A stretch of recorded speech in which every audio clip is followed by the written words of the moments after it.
Hay momentos en la vida que dividen todo en un antes y un después. Para mí, ese momento llegó en forma de un papelito doblado, entregado por las manos temblorosas de mi nieta durante unas vacaciones que se suponía serían perfectas. Me llamo Valentina Rosales, tengo 60 años y nunca imaginé que la felicidad pudiera romperse tan rápido. Era julio. Habíamos planeado ese viaje a Puerto Vallarta durante meses. Mi hijo Rodrigo, su esposa Camila, mi nieta Sofía de 11 años y yo. Una semana en un resort frente al mar. Yo había ahorrado para pagar mi parte sin que ellos lo supieran. Quería sentirme útil, no una carga. El primer día fue como un sueño. Desayunamos juntos en la terraza, con vista al océano. Sofía corrió a la playa con su cubeta amarilla, la misma que usaba desde pequeña. Rodrigo me tomó una foto con el celular y dijo, «Mamá, te ves feliz», y lo era. Después de enviudar hace 5 años, estos momentos con mi familia eran todo lo que me quedaba. Pero esa tarde, mientras Rodrigo y Camila fueron a hacer snorkel, algo cambió. Sofía se acercó a mí en la alberca. Yo estaba sentada en una silla bajo una sombrilla, leyendo una novela que nunca terminé. Ella se sentó a mi lado, mojada, con el cabello pegado a la cara. No dijo nada al principio, solo me miró con esos ojos oscuros que heredó de su padre. Entonces sacó un papel de la bolsa de su traje de baño. Estaba arrugado, húmedo. Me lo entregó sin sonreír. «Ábrelo cuando estés sola, abuela», susurró. Sentí un escalofrío que no tenía nada que ver con el viento. «¿Qué es esto, mi amor? Solo ábrelo, por favor». Se levantó y volvió corriendo a la alberca, como si no hubiera pasado nada, pero sus hombros estaban tensos, y yo, con ese papel en las manos, sentí que algo malo estaba por comenzar. Esperé a que Rodrigo y Camila regresaran. Fingí normalidad durante la cena. Pero cuando llegamos a nuestras habitaciones, yo compartía una con Sofía, cerré la puerta del baño y desdoblé el papel. La letra era de Sofía, temblorosa, escrita con prisa. «Abuela, finge que estás enferma y regresa a casa ahora. Por favor, no me preguntes por qué, solo hazlo, te lo suplico». Me temblaron las manos. Leí el mensaje 3 veces. Mi corazón latía tan fuerte que podía escucharlo en mis oídos. ¿Qué estaba pasando? ¿Por qué mi nieta me pedía algo así? ¿Qué sabía ella que yo no? Salí del baño y la encontré acostada, dándome la espalda. No estaba dormida. Podía ver la tensión en su cuello. «Sofía», susurré. «¿Qué pasa?» Ella no se volteó. «Mañana lo sabrás, abuela. Solo haz lo que te pedí». Esa noche no dormí. Miraba el techo, escuchando el sonido del mar a través de la ventana abierta. Ese papel arrugado estaba bajo mi almohada, como si fuera una bomba a punto de estallar. Y al día siguiente, 30 minutos después de fingir un dolor de estómago insoportable, descubrí algo que me heló la sangre, algo que cambió todo lo que creía saber sobre mi familia. A la mañana siguiente desperté con el estómago realmente revuelto, no por enfermedad sino por miedo. Sofía ya estaba despierta cuando abrí los ojos. Estaba sentada en la orilla de su cama, mirándome. Cuando nuestras miradas se encontraron, ella asintió despacio, como dándome permiso para hacer lo que tenía que hacer. Bajamos al desayuno. Rodrigo estaba de buen humor, planeando un paseo en lancha para ese día. Camila revisaba su teléfono, sonriendo por algo que leía. Todo parecía normal, perfecto incluso, pero yo sentía ese papel quemándome en el bolsillo de mi bata. «Rodrigo», dije, interrumpiendo su entusiasmo, «creo que comí algo que me cayó mal». Él levantó la vista de su plato de frutas. «¿Estás bien, mamá? Me duele mucho el estómago, y tengo un poco de fiebre, creo». Camila me tocó la frente con el dorso de su mano, siempre tan atenta, siempre tan perfecta. «No tienes temperatura, Valentina. Quizás solo necesitas descansar un poco». «No, es más que eso». Forcé mi voz a sonar débil. «Creo que necesito ir a casa, a mi médico. Tengo un presentimiento». Rodrigo dejó el tenedor en la mesa. «Mamá, estamos en Puerto Vallarta. Hay hospitales aquí si es necesario. Prefiero estar en casa. Por favor, hijo, conozco mi cuerpo». Vi algo en los ojos de Sofía, alivio y también terror. Rodrigo suspiró. Camila intercambió una mirada con él que no supe descifrar. «Está bien», dijo finalmente mi hijo. «Te llevaré al aeropuerto. Podemos cambiar tu boleto». «No, no», me apresuré a decir. «Ustedes quédense. Disfruten. Yo puedo tomar un taxi y arreglar mi vuelo. No voy a arruinar sus vacaciones». «Mamá», insisto, Rodrigo. «Estaré bien. Solo necesito descansar en mi propia cama». Camila sonrió. Fue una sonrisa extraña, como de alivio. «Si estás segura, Valentina». pero llámanos cuando llegues. 2 horas después estaba en un taxi rumbo al aeropuerto. Había pagado por cambiar mi boleto. Sofía me había abrazado en la puerta del hotel con una fuerza que me asustó. «Te quiero, abuela», susurró en mi oído. «Perdóname». «¿Por qué me pides perdón, mi amor?». Pero ella solo negó con la cabeza y corrió de regreso adentro. El vuelo a Guadalajara duró poco más de 1 hora. Cada minuto se sentía eterno. ¿Qué iba a descubrir? ¿Por qué Sofía había insistido tanto en que me fuera? Llegué a casa a las 3 de la tarde. Mi casa, la misma donde crié a Rodrigo, la misma donde mi esposo Fernando murió en su sillón favorito, viendo el atardecer por la ventana del jardín. Todo estaba en silencio. Dejé mi maleta en la entrada y caminé despacio por la sala. Nada fuera de lugar. Los mismos muebles, las mismas fotografías en las paredes. Rodrigo de niño, Rodrigo graduándose, Rodrigo el día de su boda con Camila, hace 13 años. Entonces escuché algo, un ruido arriba, en el segundo piso, en mi recámara. Mi corazón comenzó a latir tan fuerte que pensé que iba a desmayarme. Subí las escaleras despacio, aferrándome al barandal. Cada escalón crujía bajo mis pies. La puerta de mi habitación estaba entreabierta, y lo que vi cuando la empujé completamente me quitó el aire de los pulmones. Camila, mi nuera, la esposa de mi hijo, la madre de mi nieta, estaba parada frente a mi tocador, abriendo los cajones. Tenía papeles en las manos, mis papeles, documentos de mi escritura, de mi testamento, de mis cuentas bancarias, y no estaba sola. Un hombre que nunca había visto estaba con ella, alto, delgado, con lentes oscuros. Revisaban todo, fotografiaban documentos con sus celulares. Camila levantó la vista y me vio. El color desapareció de su rostro. «Valentina, ¿qué estás haciendo en mi casa?». Mi voz sonó más fuerte de lo que esperaba. «¿Quién es él?». El hombre guardó su teléfono rápidamente y caminó hacia la puerta. Pasó a mi lado sin mirarme. Escuché sus pasos bajando las escaleras. La puerta principal se abrió y se cerró. Camila se quedó ahí, con mis documentos todavía en sus manos. Yo puedo explicarlo, pero yo ya no podía escuchar, porque en ese momento entendí todo. Entendí por qué Sofía me había dado ese papel. Entendí por qué mi nieta había arriesgado todo para salvarme, y entendí que mi familia, la única que me quedaba, estaba a punto de desmoronarse frente a mis ojos. Camila dejó los papeles sobre mi tocador. Sus manos temblaban. «Valentina, no es lo que parece». «¿No es lo que parece?».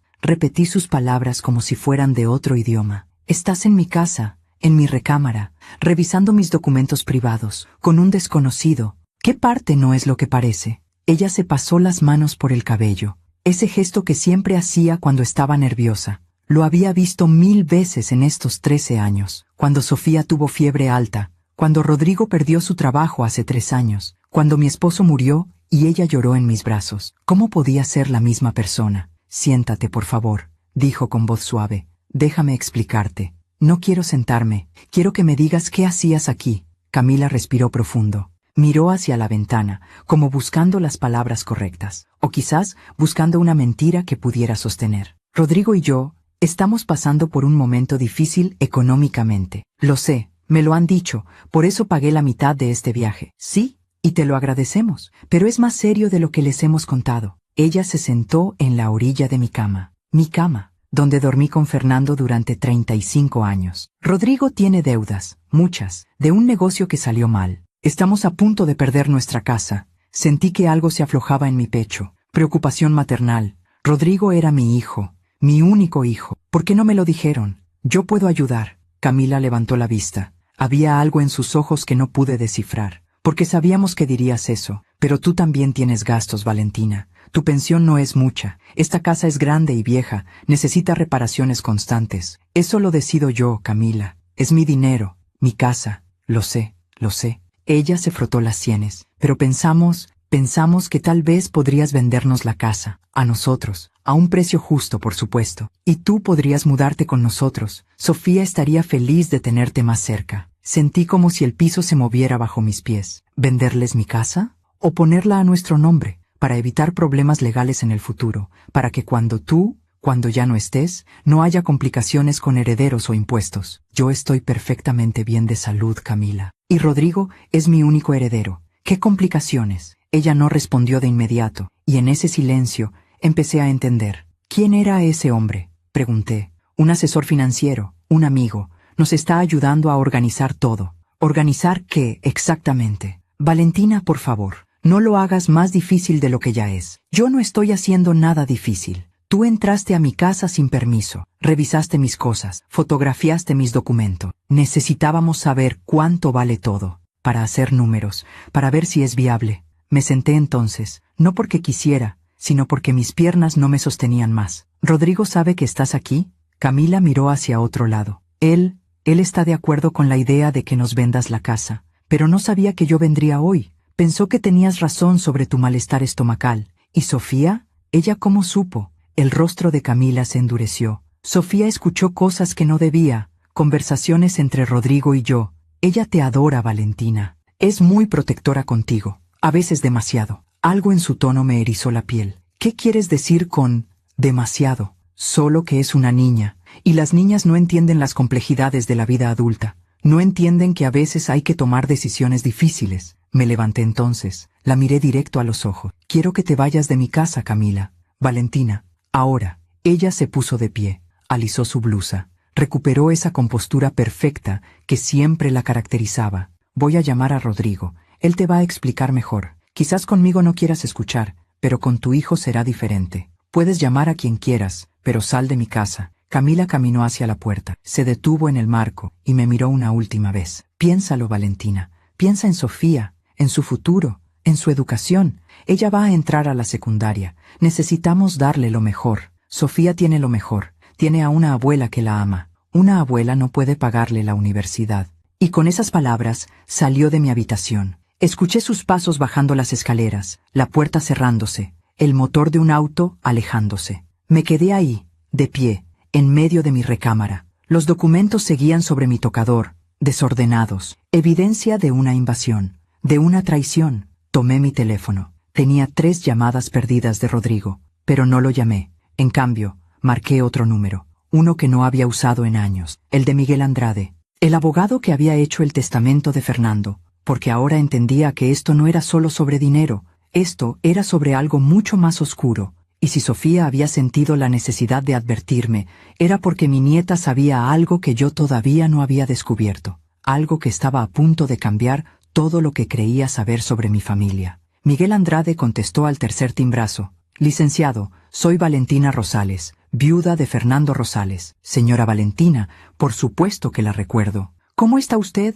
Hace... ¿cuánto? ¿4 años desde que arreglamos el testamento? 5. Y necesito verlo. Hoy, si es posible. Hubo una pausa. Miguel era un hombre observador. Siempre lo había sido. ¿Pasó algo? Prefiero hablar en persona. Puedo recibirla a las 5 de la tarde. ¿Le parece bien? Miré el reloj. Eran las 3:30. Ahí estaré. Colgué y me senté en el sillón de la sala, el mismo donde Fernando solía leer el periódico cada mañana. Todavía guardaba su aroma, o quizás era solo mi imaginación aferrándose a lo que ya no existía. Mi teléfono vibró. Rodrigo. Miré la pantalla, su foto sonriente junto a Sofía en su último cumpleaños. Dejé que siguiera vibrando hasta que se detuvo. Luego volvió a empezar. 1, 2, 3 veces. Finalmente contesté. Mamá, ¿qué pasó? Camila me llamó llorando. Dice que la corriste de la casa. Hola, Rodrigo. ¿Cómo están las vacaciones? Mamá, no juegues. ¿Qué está pasando? ¿Tú qué crees que está pasando? Mi voz sonó más fría de lo que pretendía. Tu esposa entró a mi casa sin permiso,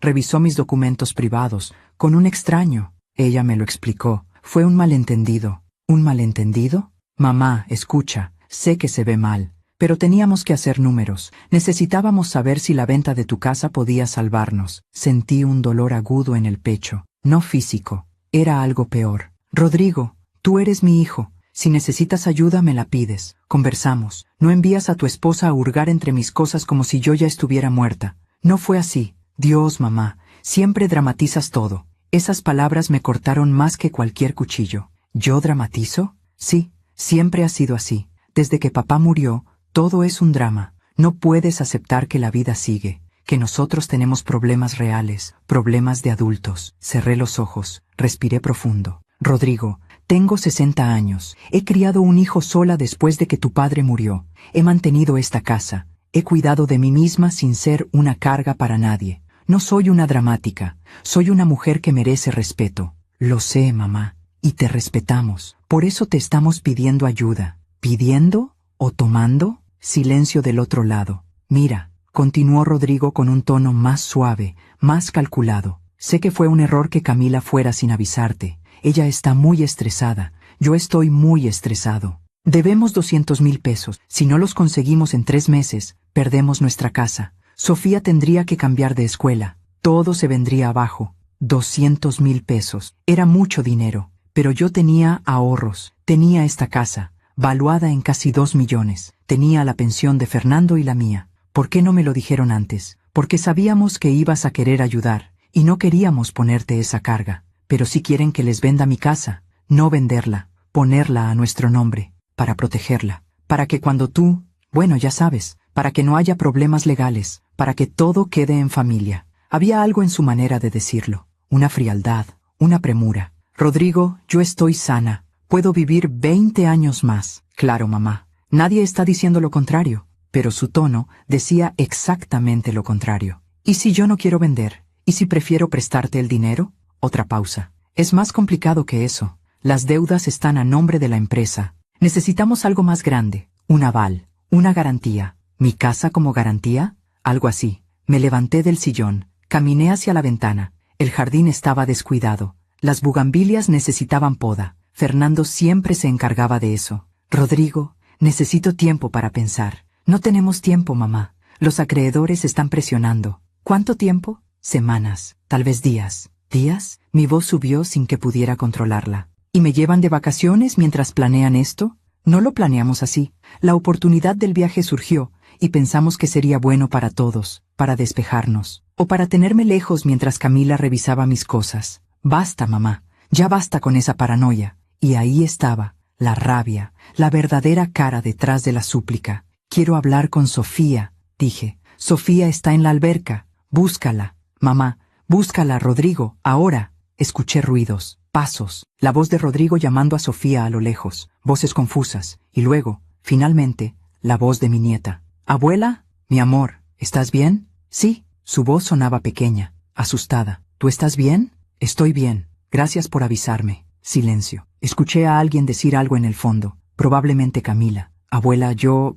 lo siento, no quería causar problemas. Tú no causaste nada, cariño. Hiciste lo correcto. Papá dice que exageré, que malinterpreté las cosas. Mi corazón se rompió un poco más. Sofía, escúchame bien. Tú no malinterpretaste nada. Eres una niña muy inteligente y muy valiente. Tengo que colgar, abuela. Mamá me está llamando. Te quiero, mi cielo. Pase lo que pase, recuerda que te quiero. Yo también te quiero. La llamada se cortó. Me quedé ahí, con el teléfono en la mano, sintiendo que todo lo sólido en mi vida se estaba desmoronando. Mi hijo, mi nuera, mi casa, mi futuro. ¿Cuándo había comenzado todo esto? ¿Cuándo dejé de ser la madre que Rodrigo respetaba para convertirme en un obstáculo que necesitaba remover? Pensé en todos esos almuerzos dominicales, en todas esas veces que cuidé a Sofía cuando ellos necesitaban salir, en todas las veces que dije sí, cuando tal vez debía haber dicho no. Pensé en el funeral de Fernando, Rodrigo llorando en mis brazos, Camila organizando todo con eficiencia fría, y yo, aturdida por el dolor, dejando que tomaran decisiones por mí. Tu papá querría que estuvieras tranquila, me había dicho Rodrigo entonces. Nosotros nos encargamos de todo. ¿Desde cuándo encargarse de todo significaba tomar el control? Miré el reloj, 4:20. Tenía que prepararme para ver al licenciado Miguel. Me cambié de ropa, unos pantalones oscuros y una blusa blanca. Me peiné el cabello, todavía castaño con algunas canas que me negaba a teñir. Fernando siempre decía que me hacían ver distinguida. Antes de salir, subí de nuevo a mi recámara. Tomé los documentos que Camila había dejado desordenados, escrituras, testamento, estados de cuenta. Los guardé en mi bolsa, y entonces vi algo que no había notado antes. Sobre mi buró, junto a la lámpara que Fernando me regaló en nuestro 20º aniversario, había un folder manila. No era mío. Lo abrí. Dentro había copias de mis documentos, copias de mi testamento, y algo más. Un documento notarial,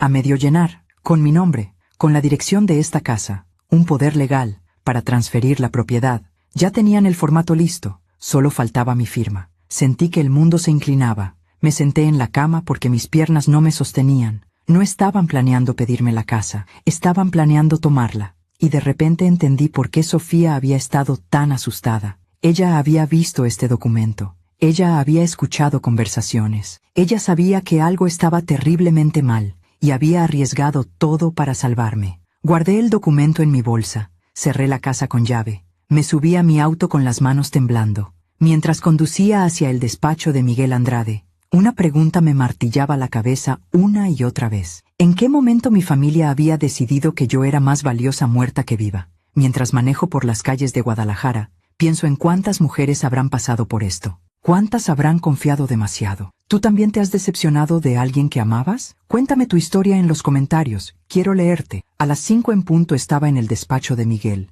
Él me recibió con un apretón de manos y esa mirada profesional que inspiraba confianza. Señora Valentina, siéntese por favor, cuénteme qué sucede. Y le conté todo. Cada palabra, cada detalle, el viaje, el papel de Sofía, Camila en mi casa, la conversación con Rodrigo. El documento notarial a medio llenar. Miguel escuchó sin interrumpir. Tomaba notas, de vez en cuando asentía. Cuando terminé, él se reclinó en su silla y suspiró. Señora Valentina, lo que me está describiendo es, en el mejor de los casos, una invasión grave de su privacidad y, en el peor, preparativos para un fraude. ¿Fraude? Si alguien intenta falsificar su firma o presionarla para firmar bajo engaño, eso es fraude, y es un delito grave. ¿Pero ellos son mi familia? Eso no cambia la ley. De hecho, lo hace peor, porque existe una relación de confianza que están violando. Me froté las sienes. El dolor de cabeza que había fingido esa mañana ahora era real.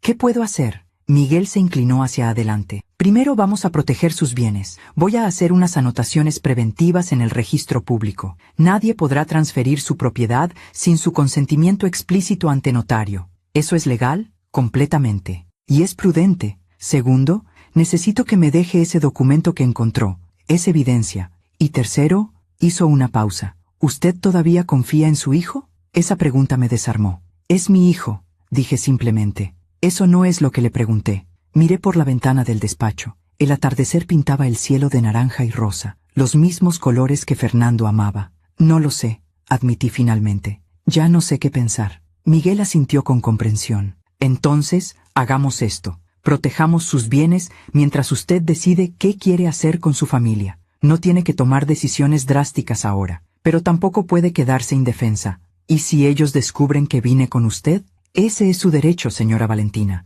Usted no está haciendo nada malo, está protegiendo lo que es suyo. Firmé los papeles necesarios, dejé copias de todo. Miguel prometió tener las anotaciones preventivas listas en 2 días. Cuando salí de su despacho, ya había oscurecido. Las luces de la ciudad parpadeaban como estrellas terrestres. Manejé de regreso a casa despacio. No tenía prisa por llegar a esa casa vacía, a ese silencio lleno de preguntas. Cuando abrí la puerta, encontré algo que no esperaba. Sofía, mi nieta, estaba sentada en los escalones del porche, con una pequeña maleta rosada a su lado. Abuela, dijo cuando me vio. Sus ojos estaban rojos de llorar. ¿Puedo quedarme contigo? Me quedé paralizada en la entrada, con las llaves todavía en la mano. Sofía estaba ahí, sola, a las 7 de la noche, con una maleta. Mi amor, ¿cómo llegaste aquí? Ella se levantó. Tenía puesta una sudadera rosa y unos jeans, el cabello recogido en una cola de caballo despeinada. ¿En autobús? Y luego en taxi. ¿En autobús? ¿Desde Puerto Vallarta? Ella asintió. ¿Tus padres saben dónde estás? Negó con la cabeza. Las lágrimas empezaron a caer de nuevo. La abracé. Ahí mismo, en el porche, bajo la luz amarillenta de la lámpara exterior. Olía a sudor y a miedo, y a esa mezcla de champú de fresas que usaba desde pequeña. Entra, mi cielo, entra. La llevé adentro. Cerré la puerta con seguro. Dejé su maleta en la sala y la guié hasta la cocina. ¿Tienes hambre? Un poco. Le preparé un sándwich de jamón con queso, su favorito. Le serví un vaso de leche. Me senté frente a ella y esperé. Sofía comió despacio. Cada bocado parecía costarle trabajo. Cuando terminó, limpió las migajas de la mesa con la palma de su mano, ese gesto nervioso que hacía cuando necesitaba hablar, pero no sabía cómo empezar. Abuela, dijo finalmente, tengo que contarte algo que escuché. Puedes contarme lo que sea. Ella respiró profundo. Hace como 2 meses, papá y mamá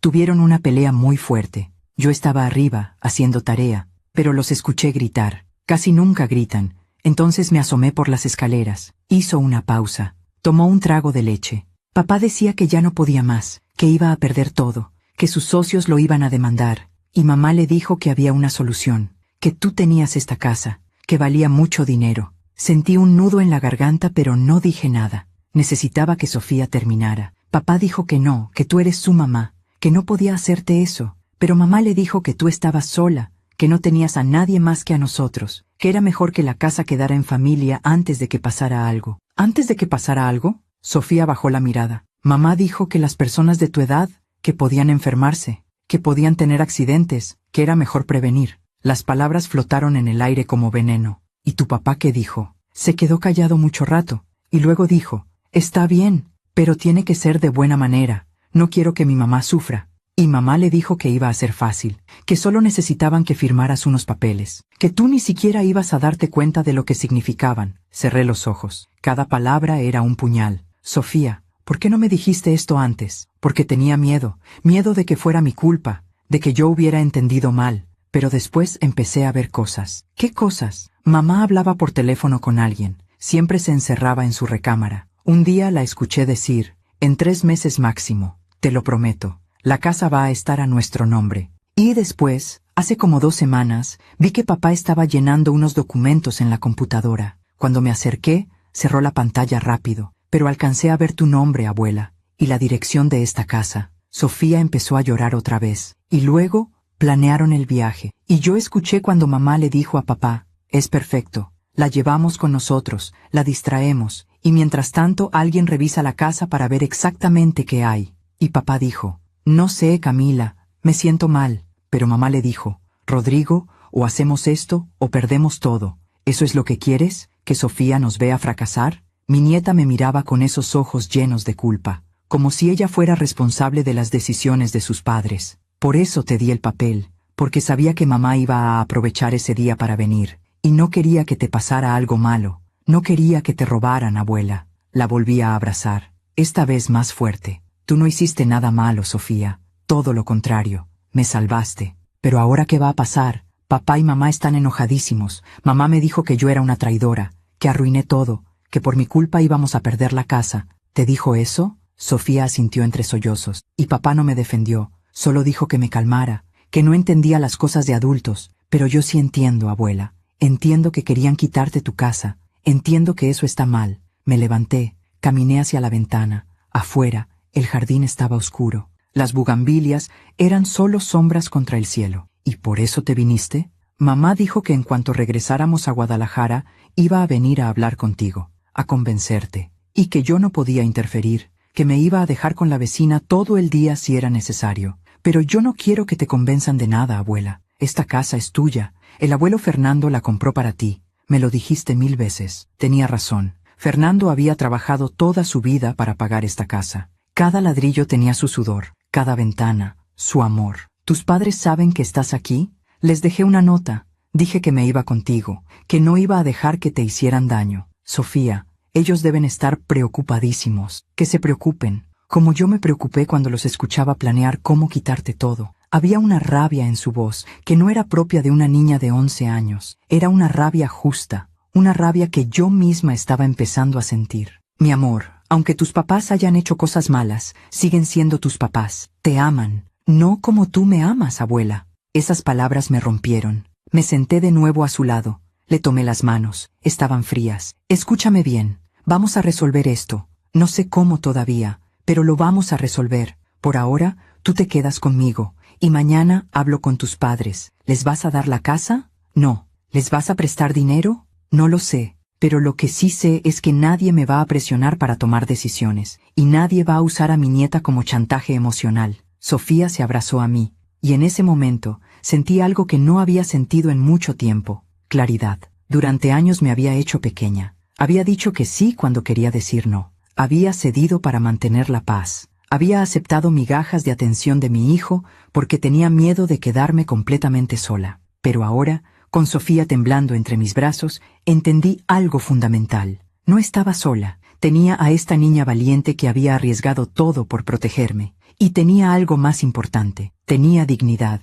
Esa noche preparé la habitación de invitados para Sofía. Le presté una de mis pijamas, que le quedaba enorme. Nos reímos un poco cuando se la puso, y las mangas le cubrían las manos. «Pareces un fantasma», le dije. «Un fantasma protector», respondió ella. La arropé en la cama. Le di un beso en la frente. «Abuela», susurró, «¿tú crees que papá y mamá me odian ahora?» «No, mi amor, están confundidos y asustados, pero no te odian. ¿Y tú me odias por causar tantos problemas? ¿Odiarte? Sofía, eres lo mejor que tengo en este mundo». Ella sonrió, y por primera vez en horas pareció relajarse. «Buenas noches, abuela». «Buenas noches, mi cielo». Apagué la luz y cerré la puerta a medias. Bajé a la sala. Mi teléfono estaba explotando. 10 llamadas perdidas de Rodrigo. 5 de Camila. 3 mensajes de texto. Los leí. Rodrigo: «Mamá, Sofía se fue. ¿Está contigo? Por favor, responde». Rodrigo: «Mamá, necesito saber si mi hija está bien.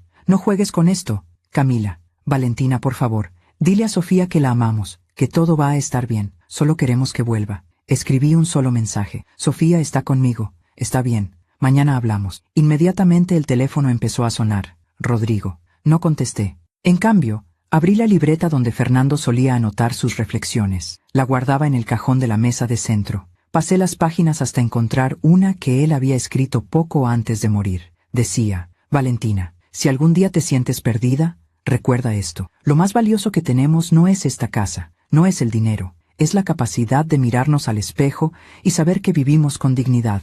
Nunca permitas que nadie, ni siquiera nuestro hijo, te quite eso. Te amo, Fernando». Cerré la libreta y supe exactamente qué tenía que hacer. Esa noche no pude dormir. Pensaba en todas las mujeres que habrán guardado silencio por miedo, por mantener la paz familiar, por no ser el problema. Mientras cuento todo esto, pienso en dónde estarás escuchándome. Escribe el nombre de tu ciudad en los comentarios. Quiero saber cuántas somos las que hemos tenido que elegir entre la familia y nuestra propia dignidad. A la mañana siguiente desperté temprano. Sofía seguía dormida. Preparé café. Me senté en el jardín. Las bugambilias necesitaban poda, sí, pero seguían siendo hermosas. A las 8 de la mañana, escuché un auto estacionarse frente a la casa. Rodrigo y Camila habían vuelto de Puerto Vallarta, y venían por su hija, pero no sabían que también venían a enfrentar algo que nunca habían tenido que enfrentar antes. Una madre que había decidido dejar de ser conveniente.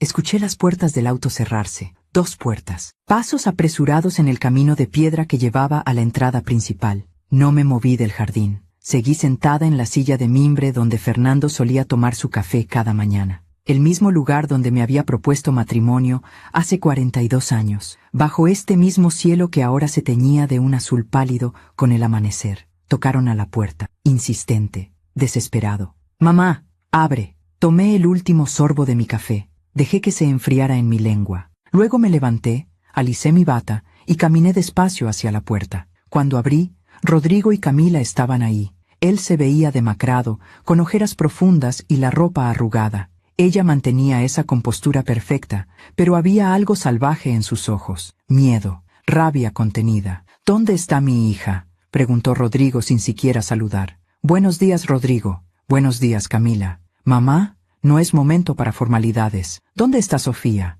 «Está dormida. Llegó muy tarde anoche». «¿Cómo que llegó? ¿Dejaste que una niña de 11 años viajara sola?» La voz de Camila era una acusación afilada. «Yo no la dejé hacer nada. Ella tomó su propia decisión». «Es una niña», gritó Camila. «No puede tomar ese tipo de decisiones». «Aparentemente puede, y lo hizo, porque tenía miedo de ustedes». Rodrigo cerró los ojos, se pasó las manos por el rostro. «Mamá, por favor, necesitamos llevarla a casa. Esta es su casa también. Siempre lo ha sido. ¿Sabes a qué me refiero?» «Sí, lo sé. Pero no van a llevársela hasta que hablemos, los 3, como adultos». Camila intentó pasar. La detuve con un brazo. «Valentina, apártate». «No». Nos miramos. Ella era más alta que yo, más joven, más fuerte. Pero en ese momento, algo en mi mirada debió decirle que no iba a ceder. «Está bien», dijo Rodrigo, poniendo una mano en el hombro de Camila. «Hablemos, pero aquí afuera no». Los vecinos. Los dejé pasar. Cerramos la puerta. Los guié hasta la sala. Nadie se sentó. Nos quedamos ahí, formando un triángulo tenso, como boxeadores antes de la primera campanada. «Sofía nos contó todo», dije sin rodeos. Camila palideció. Rodrigo tragó saliva. «¿Todo qué?», preguntó él, pero su voz carecía de convicción. «Todo, Rodrigo. Las conversaciones que escuchó, los planes, el documento notarial que dejaron en mi habitación, todo. Esa niña no entiende, empezó Camila. Esa niña entiende perfectamente, probablemente más que ustedes dos juntos. Mamá. Rodrigo levantó las manos en un gesto conciliador. Está bien, sí, teníamos un plan, pero no era malo, no era contra ti, no era contra mí. Entrar a mi casa sin permiso, revisar mis documentos, preparar papeles para transferir mi propiedad. ¿Cómo llamas tú a eso? Desesperación, respondió él, y había lágrimas en sus ojos. Mamá, estoy desesperado. No sabes lo que es despertarte cada día, sabiendo que todo lo que construiste se está desmoronando. La empresa, los ahorros, la casa, todo. Entonces debiste hablar conmigo, pedirme ayuda, como un hijo habla con su madre. Lo hicimos, te lo estábamos diciendo de buena manera. Te íbamos a ofrecer un trato justo. ¿Justo? Mi voz subió sin que pudiera controlarla. ¿Justo es planear todo a mis espaldas? ¿Justo es manipularme? ¿Justo es llevarme de vacaciones mientras revisan mis cosas como buitres? Basta. Camila dio un paso al frente. Valentina, deja de dramatizar. Nadie te estaba robando. Solo queríamos proteger el patrimonio familiar. ¿Protegerlo? ¿O apropiárselo? Es lo mismo. No, Camila, no es lo mismo. Rodrigo se dejó caer en el sofá. Se veía roto, completamente roto. Mamá, voy a perder todo. ¿Entiendes? En 2 meses, si no pago esa deuda, van a embargar nuestra casa. Van a demandarme. Van a destruir mi reputación. No voy a poder conseguir trabajo. Sofía va a tener que salirse de su escuela. Todo lo que les he dado, todo lo que hemos construido, se va a ir al carajo. Su voz se quebró, y por un momento vi al niño que solía ser, al niño que lloraba cuando se caía de la bicicleta, al adolescente que me abrazó cuando su papá tuvo el primer infarto, al hombre que juró en su boda que siempre cuidaría de su familia. ¿En qué momento ese hombre se había perdido? ¿Cuánto debes exactamente?, pregunté. Rodrigo y Camila intercambiaron una mirada. 200,000 pesos, dijo él. Pero con intereses y penalizaciones son casi 300,000. ¿Y de dónde viene esa deuda? De la empresa.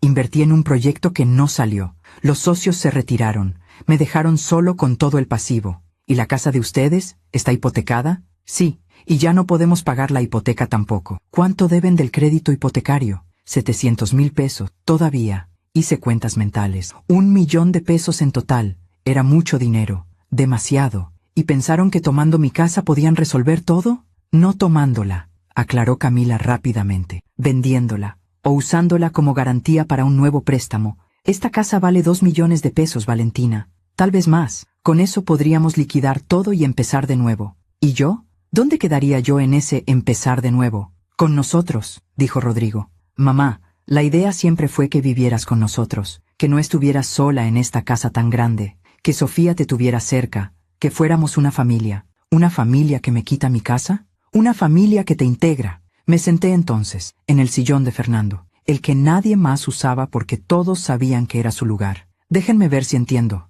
dije despacio, eligiendo cada palabra. Ustedes querían que yo vendiera o cediera mi casa, la casa que Fernando y yo compramos con el trabajo de toda una vida, para salvarlos de una mala inversión, y a cambio, yo viviría con ustedes, en su casa, que también está a punto de ser embargada. ¿Eso es lo que llaman un trato justo? El silencio que siguió fue ensordecedor. Cuando lo pones así, murmuró Rodrigo. ¿Hay otra forma de ponerlo? Camila se cruzó de brazos. Valentina, tú no tienes hijos que mantener, no tienes un negocio, no tienes las presiones que nosotros tenemos. Para ti es fácil juzgar. ¿Fácil? ¿Crees que mi vida ha sido fácil? No dije eso. Sí lo dijiste. Acabas de hacerlo. Me levanté. Crié a Rodrigo prácticamente sola, porque Fernando trabajaba día y noche para mantener esta casa. Cuando él murió, me quedé con una pensión pequeña y muchas deudas médicas. Trabajé como maestra de piano durante 3 años más para poder pagar todo. Cada peso que tengo, cada centavo ahorrado, es porque me lo gané, con esfuerzo, con sacrificio, y ahora vienes tú a decirme que es fácil para mí. Camila bajó la mirada. Rodrigo se puso de pie. Mamá, lo siento, tienes razón, lo hicimos mal, todo, pero no puedes castigarnos por esto. Somos tu familia, y ustedes no pueden usar eso como excusa para aprovecharse de mí. No nos estamos aprovechando. Sí lo están haciendo. Mi voz retumbó en las paredes. Desde que Fernando murió, he dicho sí a todo. Sí, puedo cuidar a Sofía aunque tenga mis propios planes. Sí, Puedo prestarles dinero aunque apenas me alcance. Sí, puedo callarme cuando me hablan con falta de respeto. He dicho sí tantas veces que ustedes olvidaron que también tengo derecho a decir no. Mamá, no he terminado. Levanté una mano. Ustedes no vinieron a pedirme ayuda, vinieron a tomar lo que quisieran, y cuando Sofía, una niña de 11 años, tuvo el valor de defender a su abuela,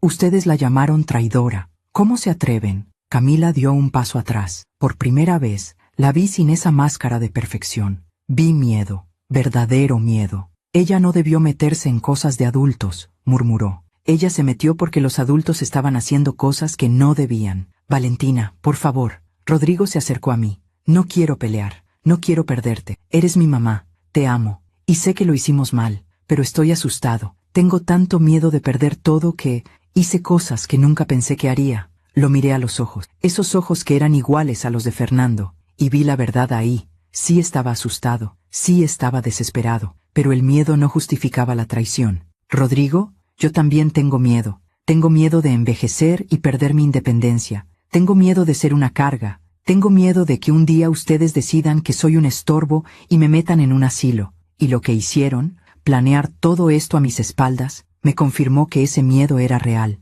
Nunca haríamos eso. Jamás. ¿Cómo puedo creerte? Si fueron capaces de planear quitarme mi casa, ¿qué más son capaces de hacer? Rodrigo se derrumbó, literalmente. Cayó de rodillas frente a mí. Perdóname, mamá. Por favor, perdóname. Lloró, como no lo había visto llorar desde el funeral de su padre. Un llanto profundo, gutural, de un hombre que tocó fondo. Camila se quedó paralizada. Miraba a su esposo en el suelo y no sabía qué hacer. Yo tampoco sabía qué hacer. Parte de mí quería abrazarlo, consolarlo, decirle que todo iba a estar bien, pero otra parte, una parte que había estado dormida durante años, me decía que si cedía ahora, nunca iba a recuperar mi dignidad. Levántate, Rodrigo. Él me miró desde el suelo. Por favor, mamá, dime qué quieres que haga, lo que sea, pero no me rechaces, no me des la espalda. No te estoy dando la espalda, te estoy poniendo un límite. Me agaché hasta quedar a su altura. Escúchame bien.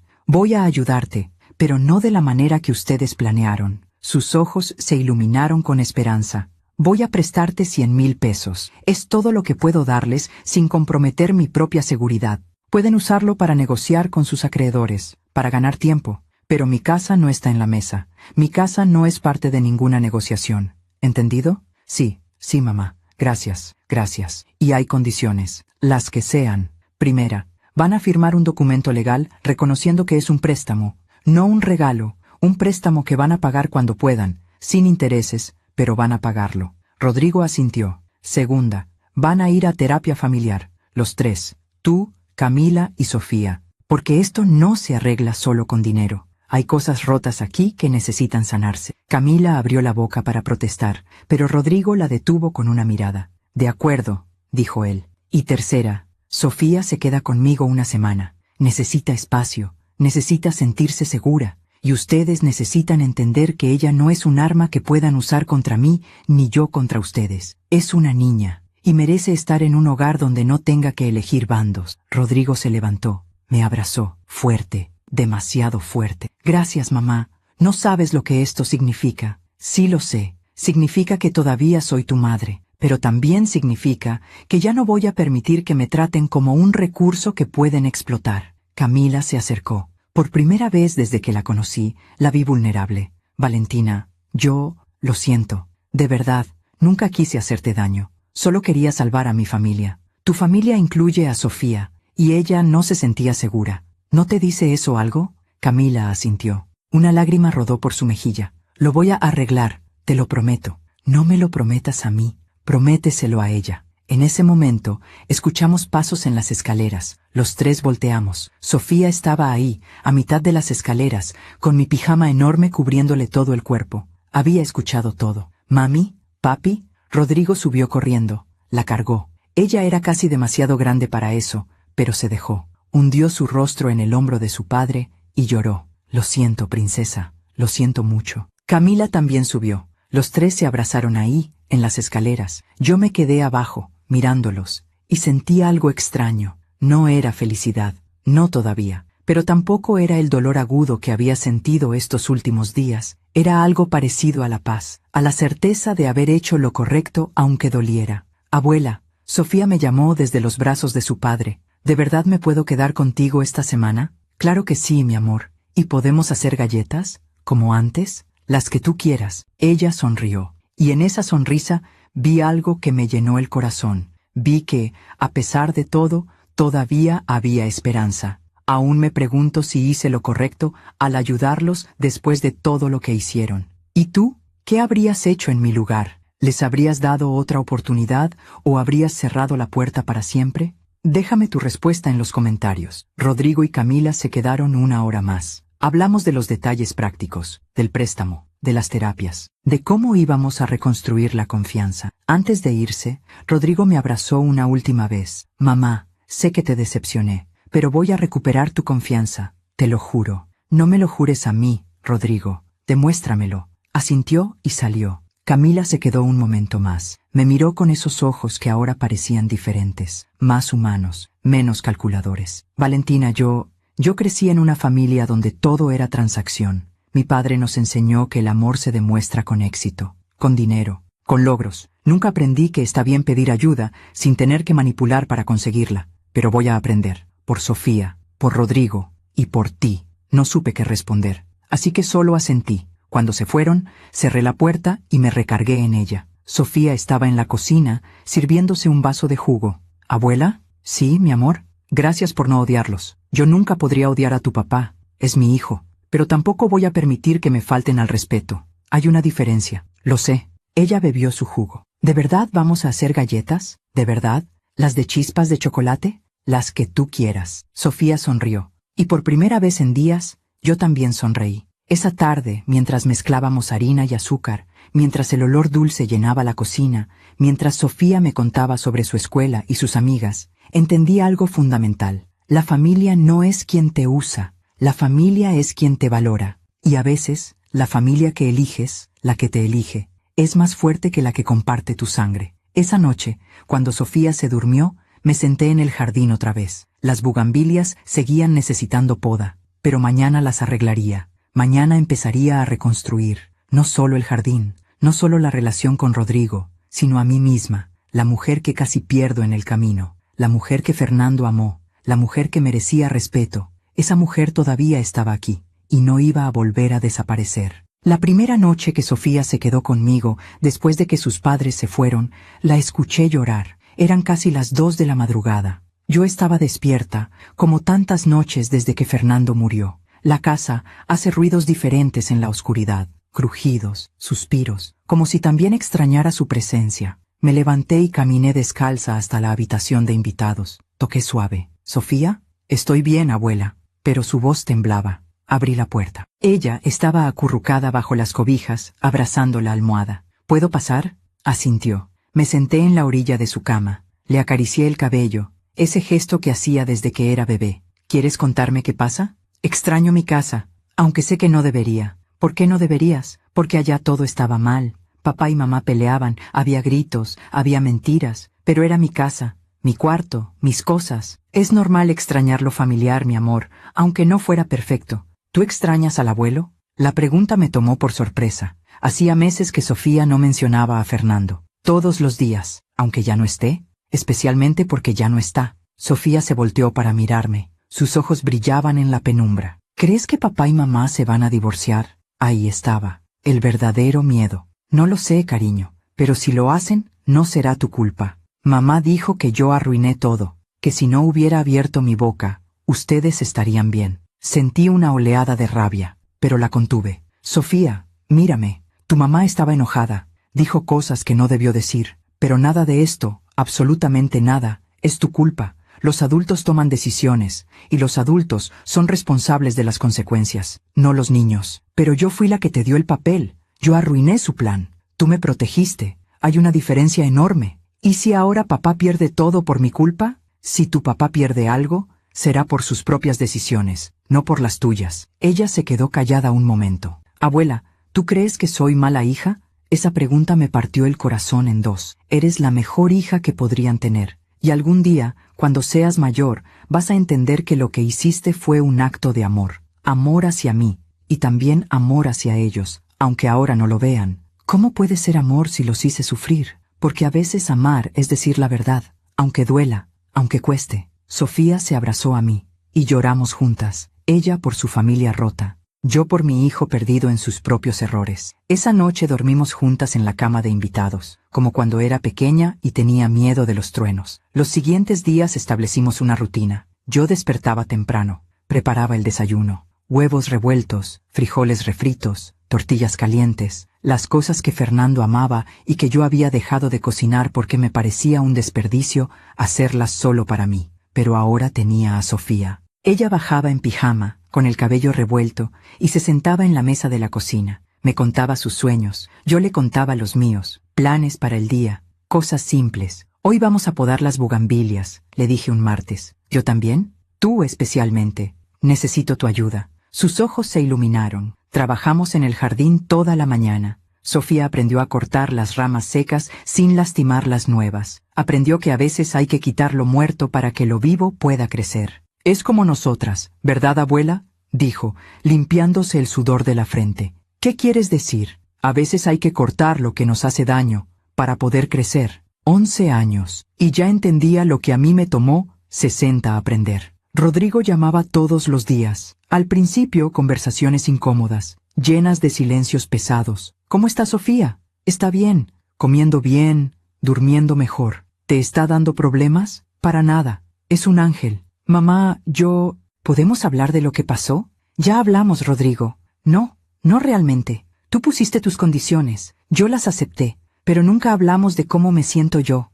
¿Cómo te sientes? Como una basura. Su honestidad me desarmó. Rodrigo, no, déjame terminar. Me siento como una basura porque la única persona que siempre ha estado ahí para mí, la única que nunca me ha fallado, es la misma persona que estuve a punto de traicionar. Y no puedo perdonarme eso. Escuché su respiración entrecortada al otro lado del teléfono. ¿Estás llorando? Sí, y no me importa admitirlo, porque llorar es lo mínimo que puedo hacer después de todo. Hijo, todos cometemos errores. No errores, mamá. Yo tomé decisiones conscientes, planeé cosas, le mentí, a ti, a Sofía, a mí mismo. ¿Y Camila? Una pausa larga. Camila y yo no estamos bien. ¿Qué pasó? Ella dice que exagero, que dramatizo lo que hicimos, que en realidad era un plan inteligente y que tú eres la que está siendo difícil. Sentí un frío en el estómago. ¿Y tú qué piensas? Pienso que estoy casado con alguien a quien ya no reconozco. O tal vez nunca conocí. Rodrigo, no tomes decisiones apresuradas. No las estoy tomando. Solo estoy viendo la realidad por primera vez en años. Colgamos poco después. Pero esa conversación me quedó dando vueltas en la cabeza todo el día. El jueves, Camila apareció sin avisar. Toqué a la puerta a las 4 de la tarde. Yo estaba en la cocina, preparando la cena. Sofía hacía su tarea en la mesa del comedor. Cuando abrí y la vi ahí, supe que algo había cambiado. Tenía ojeras profundas. El maquillaje no las cubría del todo. Su ropa, siempre impecable, estaba arrugada. Llevaba una bolsa de plástico en la mano. ¿Puedo pasar? Claro. Cerré la puerta detrás de ella. Sofía levantó la vista de sus cuadernos. La tensión en su cuerpo fue inmediata. Hola, mamá. Hola, mi amor. ¿Cómo estás? Bien. ¿Puedo hablar contigo? Sofía miró hacia mí. Le asentí con la cabeza. Está bien. Vayan a la sala. Camila y Sofía se sentaron en el sofá. Yo me quedé cerca, pero no demasiado. Lo suficiente para intervenir si era necesario. Sofía, yo vine a disculparme. Mi nieta no dijo nada. Solo esperó. Lo que te dije el otro día, sobre que arruinaste todo, sobre que eras una traidora, no debí decirlo. Estaba enojada, estaba asustada, pero eso no es excusa. ¿Por qué estabas asustada?, preguntó Sofía con una voz más pequeña de lo normal. Porque tengo miedo de perder nuestra casa, de que tu papá y yo no podamos darte todo lo que mereces, de que me veas como un fracaso. Yo nunca te he visto así. Lo sé, pero yo me veo así. Y cuando tú defendiste a tu abuela, sentí que estabas eligiendo su lado en vez del nuestro. No estaba eligiendo bandos, mamá. Estaba haciendo lo correcto. Camila asintió. Una lágrima rodó por su mejilla. Lo sé. Y tienes razón. Tú eres más sabia que yo, Sofía. Y eso me da vergüenza. Sacó algo de la bolsa de plástico. Una caja. La abrió. Dentro había un collar. Simple. una cadena de plata con un dije en forma de corazón. Esto era de mi abuela, la única cosa que tengo de ella, y quiero que sea tuyo. Sofía miró el collar, luego a su madre. ¿Por qué? Porque mi abuela fue la única persona que me enseñó que está bien no ser perfecta, que está bien cometer errores si aprendes de ellos. Y tú me estás enseñando lo mismo. Le puso el collar a Sofía. Mi nieta lo tocó con cuidado, como si fuera algo sagrado. Gracias, mamá. Se abrazaron, y por primera vez vi algo genuino en Camila, algo vulnerable, algo humano. Cuando se separaron, Camila me miró. Valentina, ¿puedo hablar contigo también? Por supuesto. Salimos al jardín. Las bugambilias recién podadas se veían más fuertes, más vivas. Fui a terapia, dijo Camila sin preámbulos. ¿Ya? Sola, antes de la terapia familiar. Necesitaba entender por qué hice lo que hice. ¿Y qué descubriste? Que tengo miedo de no ser suficiente. Toda mi vida he intentado demostrar que soy exitosa, que soy una buena esposa, una buena madre, una buena nuera,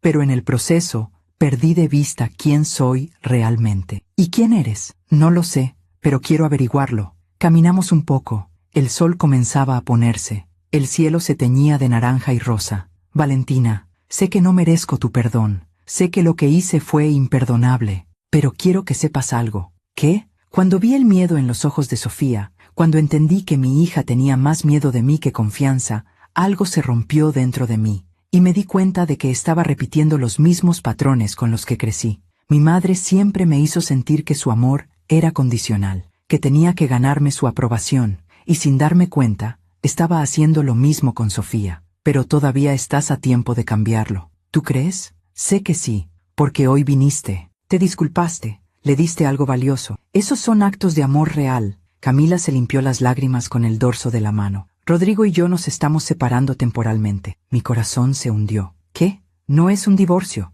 Todavía no, pero necesitamos espacio. Él se fue a vivir con un amigo. Yo me quedé en la casa. Estamos intentando entender si todavía queremos estar juntos o si solo hemos estado juntos por costumbre. ¿Y Sofía lo sabe? Todavía no. Queríamos esperar a que volviera, pero quizás es mejor que se lo digas tú. ¿Por qué yo? Porque ella confía en ti. Y porque tú sabes cómo decir las cosas difíciles sin destruir a las personas. No supe si eso era un cumplido o un peso que no quería cargar. Camila, no puedo ser el puente entre ustedes y su hija. Ella necesita que ustedes le hablen directamente. Lo sé, pero tú puedes estar ahí cuando lo hagamos. Por favor, asentí. Esa noche, después de que Camila se fue, le conté a Sofía lo que venía. Ella no lloró, solo asintió. Supongo que lo sabía. ¿Cómo? Porque papá ya no dormía en casa incluso antes del viaje. Decía que tenía que quedarse en la oficina, pero yo sabía que era mentira. ¿Te preocupa? Sí, pero también me alivia. ¿Por qué? Porque tal vez ahora dejen de fingir, y fingir duele más que la verdad. 11 años. Esta niña tenía 11 años y entendía cosas que muchos adultos nunca comprenden. El viernes, Miguel Andrade me llamó. Señora Valentina, las anotaciones preventivas están listas. Su casa está protegida. Nadie puede hacer nada sin su autorización explícita. Gracias, Miguel. ¿Hay algo más? ¿Qué? Hice una investigación discreta sobre las deudas de su hijo, y encontré algo que debería saber. ¿Qué encontraste? Las deudas no son tan grandes como él dice. Son 200,000 pesos, sí. Pero él tiene activos que puede liquidar. Un auto que vale 100,000. Inversiones en fondos por 50,000 más. Si quisiera, podría solucionar gran parte del problema sin tocar su casa. Me senté. Las piernas me temblaban. ¿Estás diciendo que me mintió sobre la gravedad de la situación? No estoy diciendo que mintiera. Estoy diciendo que exageró, tal vez inconscientemente, tal vez porque el miedo lo cegó. Pero la realidad es que su situación, aunque difícil, no es catastrófica. Colgué y me quedé mirando el teléfono. ¿Rodrigo lo sabía? ¿O realmente creía que no tenía opciones? El sábado hicimos una carne asada. Invité a Rodrigo y a Camila, por separado, pero al mismo tiempo. Necesitábamos hablar, los 4. Rodrigo llegó primero. Traía una botella de vino y flores, rosas amarillas, mis favoritas. Mamá, hijo, nos abrazamos, pero no como antes. Ahora había algo diferente, una distancia, un respeto nacido del dolor. Camila llegó 10 minutos después. Traía un pastel de chocolate, el que sabía que a Sofía le encantaba. Nos sentamos todos en el jardín, en la mesa de madera que Fernando construyó con sus propias manos. Antes de que comamos, dije, necesito decirles algo. Todos me miraron. Hablé con mi abogado. Hizo una investigación sobre su situación financiera. Rodrigo palideció. ¿Investigó? Sí, y descubrió que tienen opciones, activos que pueden liquidar, formas de resolver parte del problema sin mi ayuda. Mamá, esos activos son suyos, Rodrigo. Y son soluciones reales que eligieron ignorar porque era más fácil pedirme a mí. El silencio fue denso. Voy a mantener mi promesa, continué. Les voy a prestar 100,000 pesos, pero quiero que sepan que no era necesario, que ustedes tenían formas de salir de esto por su cuenta, y que eligieron el camino más fácil en vez del correcto. Rodrigo bajó la cabeza. Tienes razón, tengo un auto, tengo inversiones, pero venderlas significaba aceptar el fracaso. Y yo no quería que me vieras fracasar. Preferiría verte fracasar honestamente que verte triunfar deshonestamente. Esas palabras quedaron flotando en el aire. ¿Eso es lo que piensas de mí?, preguntó con voz rota. ¿Que soy deshonesto? Pienso que tomaste decisiones deshonestas, pero todavía puedes cambiar eso. Camila intervino. Valentina, entiendo tu punto, pero cuando estás en pánico, no piensas con claridad. Rodrigo y yo estábamos ahogándonos, y cuando te ahogas, agarras lo primero que encuentras, aunque sea algo que no te pertenece. ¿Y ahora? ¿Ya no se están ahogando? Se miraron entre ellos. Estamos aprendiendo a nadar, dijo Rodrigo finalmente. Esa noche, mientras lavaba los platos y Sofía ayudaba a secarlos, pensé en todas las familias que están pasando por lo mismo. Crisis económicas que rompen los lazos más fuertes, decisiones desesperadas que cuestan más de lo que imaginan. ¿Tu familia ha pasado por una crisis así? ¿Cómo la superaron? Cuéntamelo en los comentarios. A veces compartir nuestra historia ayuda a sanar. Cuando todos se fueron, Sofía y yo nos quedamos solas en el jardín. Abuela, ¿crees que papá y mamá vuelvan a estar juntos? No lo sé, mi amor, pero lo que sí sé es que sin importar lo que pase, tú vas a estar bien, porque tienes gente que te ama, y porque eres más fuerte de lo que crees. ¿Y tú? ¿Tú vas a estar bien? La miré. Esta niña que había sacrificado tanto por mí. Yo ya estoy bien, Sofía. Por primera vez en mucho tiempo. Estoy bien. Y era verdad. Esa noche dormí profundamente, sin pesadillas, sin miedo, porque finalmente entendí algo que Fernando siempre supo. La dignidad no se negocia, el respeto no se mendiga, y el amor verdadero no necesita sacrificar a nadie para existir. Las bugambilias en el jardín seguían creciendo, y yo con ellas. 2 semanas después, Sofía volvió con sus padres. No fue fácil dejarla ir. Me había acostumbrado a su presencia, a sus risas en la cocina, a encontrar sus zapatos tirados en la entrada, a despertarme y saber que no estaba sola, pero ella necesitaba intentar reconstruir su vida con Rodrigo y Camila, y yo necesitaba aprender a estar sola sin sentirme abandonada. La mañana que se fue, empacamos sus cosas en silencio. Doblaba su ropa, la que había traído y algo que le compré durante su estadía, y la guardaba en su maleta rosada. Abuela, ¿puedo venir los fines de semana? Todos los que quieras. ¿Y si las cosas se ponen difíciles en casa?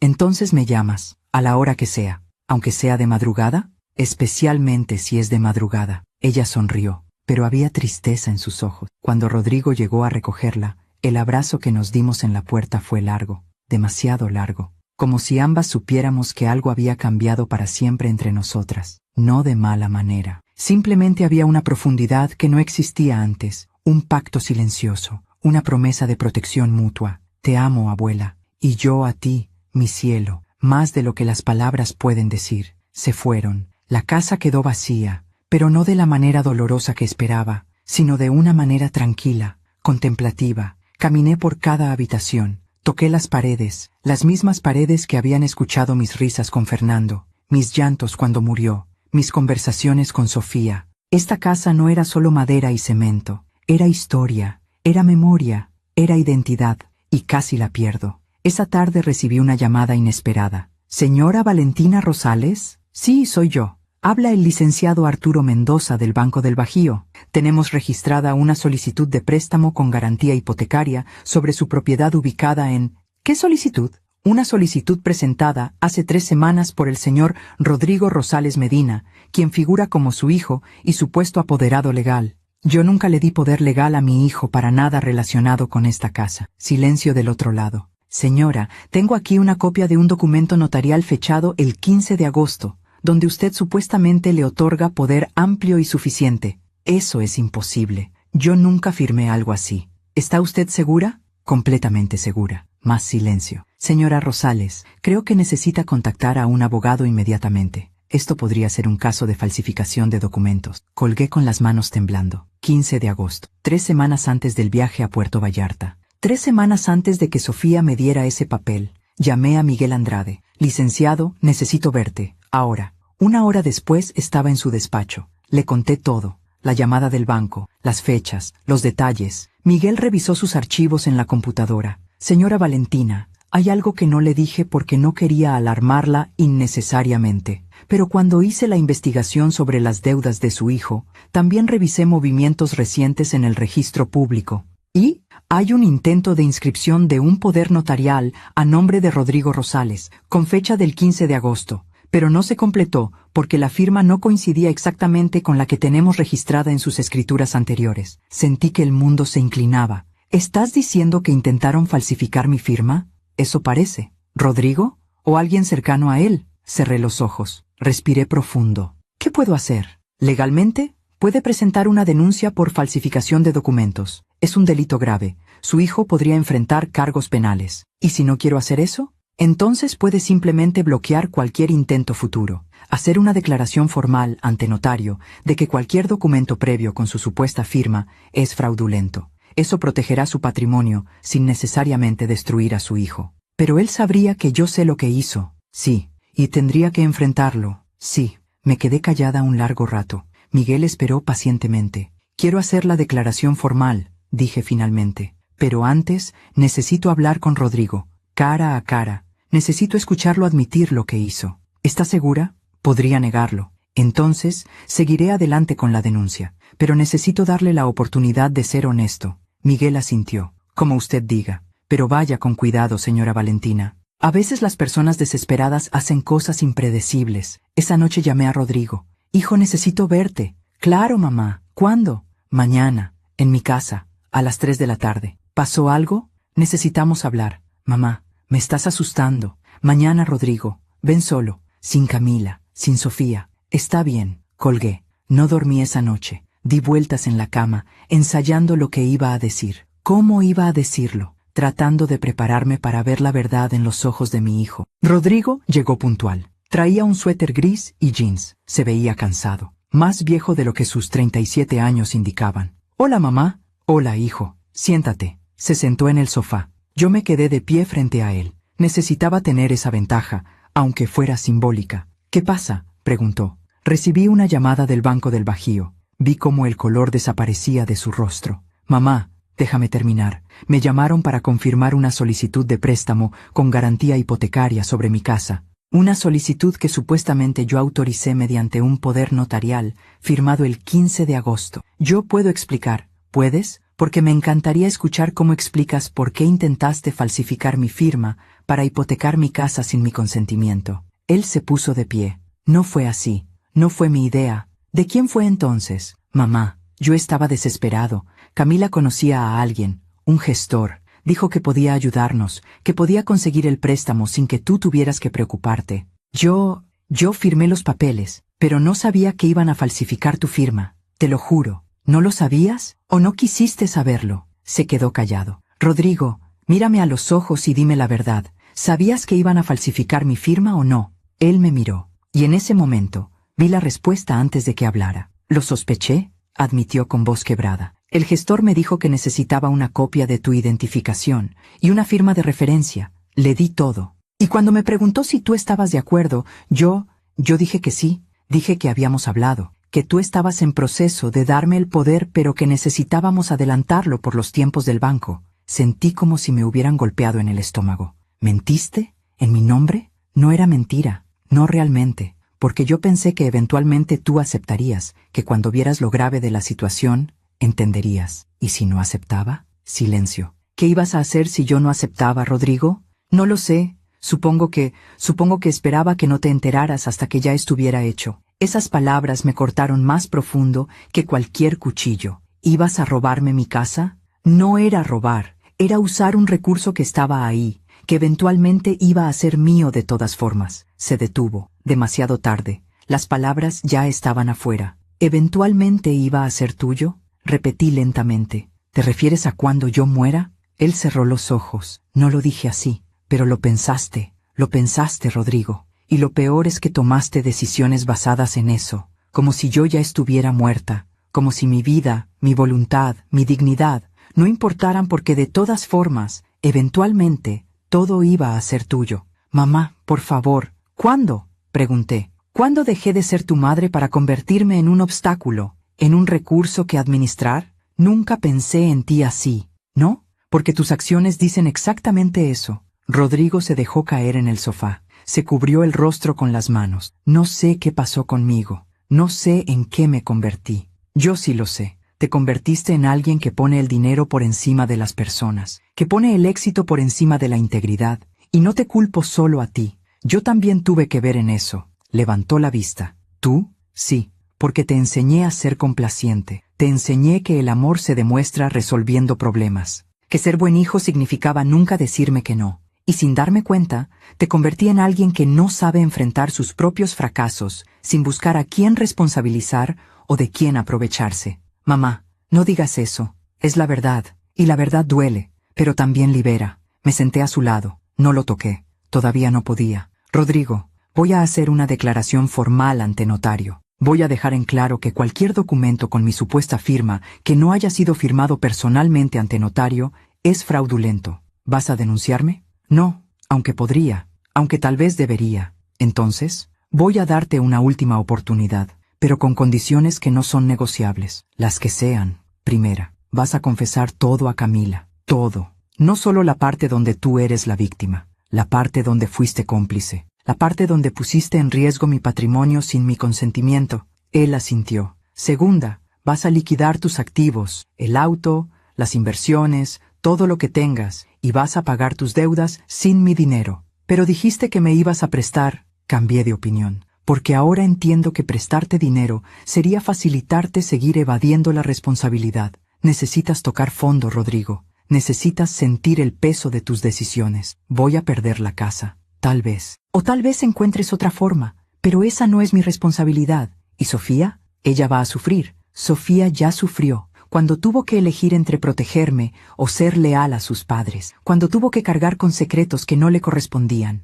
Ya sufrió Rodrigo, y no voy a permitir que uses su sufrimiento para manipularme. Él empezó a llorar, un llanto profundo, de esos que sacuden todo el cuerpo. Lo siento, mamá, lo siento tanto, lo sé, pero lo siento no deshace lo hecho. ¿Me perdonarás algún día? No lo sé. Pregúntame en unos años. ¿Años? Sí, porque el perdón real toma tiempo. Y requiere cambio, no palabras, cambio real. Me levanté. Puedes quedarte aquí el tiempo que necesites para componerte, pero cuando salgas de esta casa, quiero que entiendas algo. ¿Qué? Que eres mi hijo. Siempre lo serás, pero mi amor por ti ya no significa sacrificarme a mí misma. Significa amarte lo suficiente como para dejarte enfrentar las consecuencias de tus actos, porque esa es la única forma en que vas a crecer. Salí de la sala, subí a mi habitación. Cerré la puerta, y entonces, finalmente, lloré. Lloré por el hijo que creí que tenía, por la relación que pensé que teníamos, por la inocencia perdida,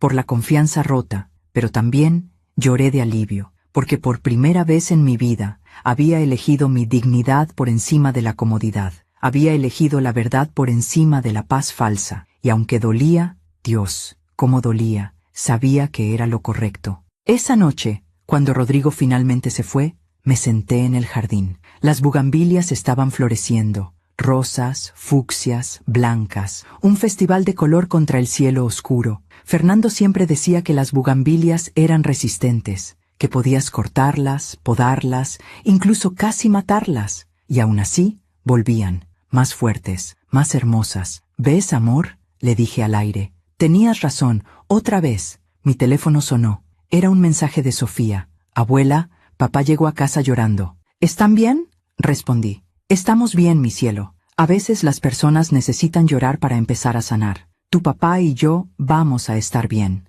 Te amo, abuela. Gracias por ser fuerte. Guardé el teléfono. Ser fuerte. Durante años pensé que ser fuerte significaba aguantar, sonreír, decir que sí, mantener la paz a cualquier costo. Pero ahora entendía que la verdadera fuerza era otra cosa. Era decir no. Era poner límites, era elegir el respeto propio incluso cuando dolía. Era amar sin perderte en el proceso. 2 días después, firmé la declaración formal ante notario. Miguel me acompañó. Quedó perfectamente clara, dijo cuando salimos. Nadie va a poder hacer nada con su propiedad sin su presencia física y su firma ante testigos. Gracias, Miguel. ¿Cómo se siente? Como si acabara de despertar de una pesadilla. ¿Y su hijo? Está vendiendo su auto, liquidando sus inversiones, aprendiendo a vivir con las consecuencias. ¿Y usted? ¿Se siente culpable? Un poco, pero menos cada día. Miguel sonrió. Señora Valentina, he trabajado con muchas familias en situaciones similares. Y déjeme decirle algo.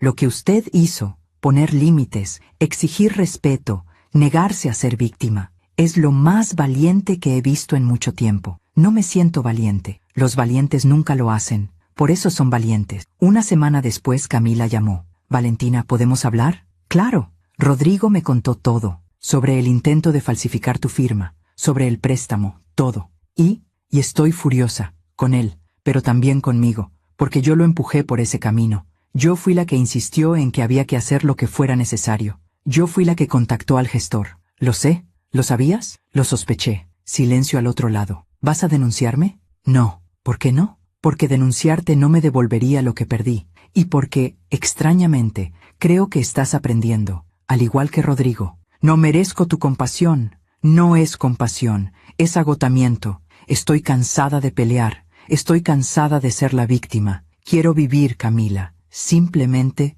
vivir. ¿Y nosotros? ¿Dónde quedamos? Eso depende de ustedes. Pueden seguir viéndome como un recurso o pueden empezar a verme como una persona, como alguien que merece respeto, dignidad, amor real. Queremos lo segundo, te lo prometo. No me lo prometas, demuéstramelo. Colgamos. Y por primera vez desde que todo esto comenzó, sentí algo parecido a la esperanza. No la esperanza ingenua de que todo volvería a ser como antes, sino la esperanza sabia de que algo nuevo, algo mejor, podía construirse sobre las ruinas de lo que se rompió. Esa noche preparé la cena favorita de Fernando, mole poblano, con arroz rojo y tortillas hechas a mano. Puse la mesa para uno, serví la comida, prendí una vela. Y mientras comía sola en mi cocina, en mi casa, rodeada de mis recuerdos y mis decisiones, entendí algo fundamental. La soledad que eliges es libertad. La soledad que temes es prisión. Y yo acababa de elegir ser libre. Esa noche, mientras lavaba los platos, pensé en todas las mujeres que han tenido que tomar decisiones así. Decisiones que rompen, pero también sanan. Decisiones que duelen, pero también liberan. ¿Alguna vez has tenido que elegir tu dignidad por encima de mantener la paz familiar? Cuéntamelo. A veces necesitamos saber que no estamos solas en estas batallas silenciosas. Al día siguiente comenzó algo inesperado, algo que nunca planeé, algo que cambiaría no solo mi vida, sino también la forma en que mi familia me veía. Pero esa historia, todavía estaba por escribirse. 3 meses después de aquel confronto con Rodrigo, mi vida había tomado un rumbo que nunca imaginé. No de la manera dramática que uno ve en las películas, sino de esa forma silenciosa en que la vida te devuelve lo que perdiste cuando finalmente aprendes a valorarte. Todo comenzó con las clases de piano. Había dejado de enseñar cuando Fernando murió.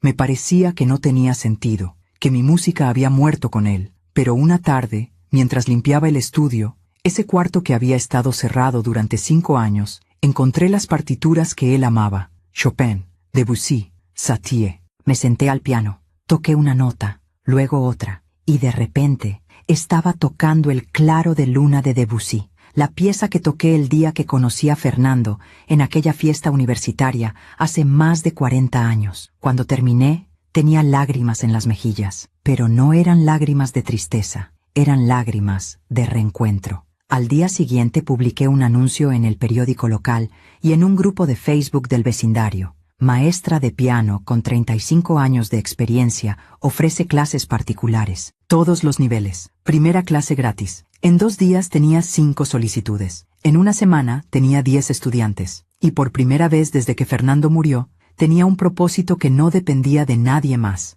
Mis estudiantes eran diversos, niños, adolescentes, incluso 2 señoras de mi edad que siempre habían querido aprender. Pero había una en particular que me tocó el corazón. Se llamaba Carolina. Tenía 14 años. Vivía con su abuela porque sus padres la habían abandonado cuando era pequeña. Era tímida, Se mordía las uñas. Tenía esa mirada de quien ha visto demasiado, demasiado pronto. Pero cuando tocaba el piano, algo en ella se transformaba. ¿Cómo aprendiste a tocar así? Le pregunté después de su tercera clase, viendo videos en YouTube.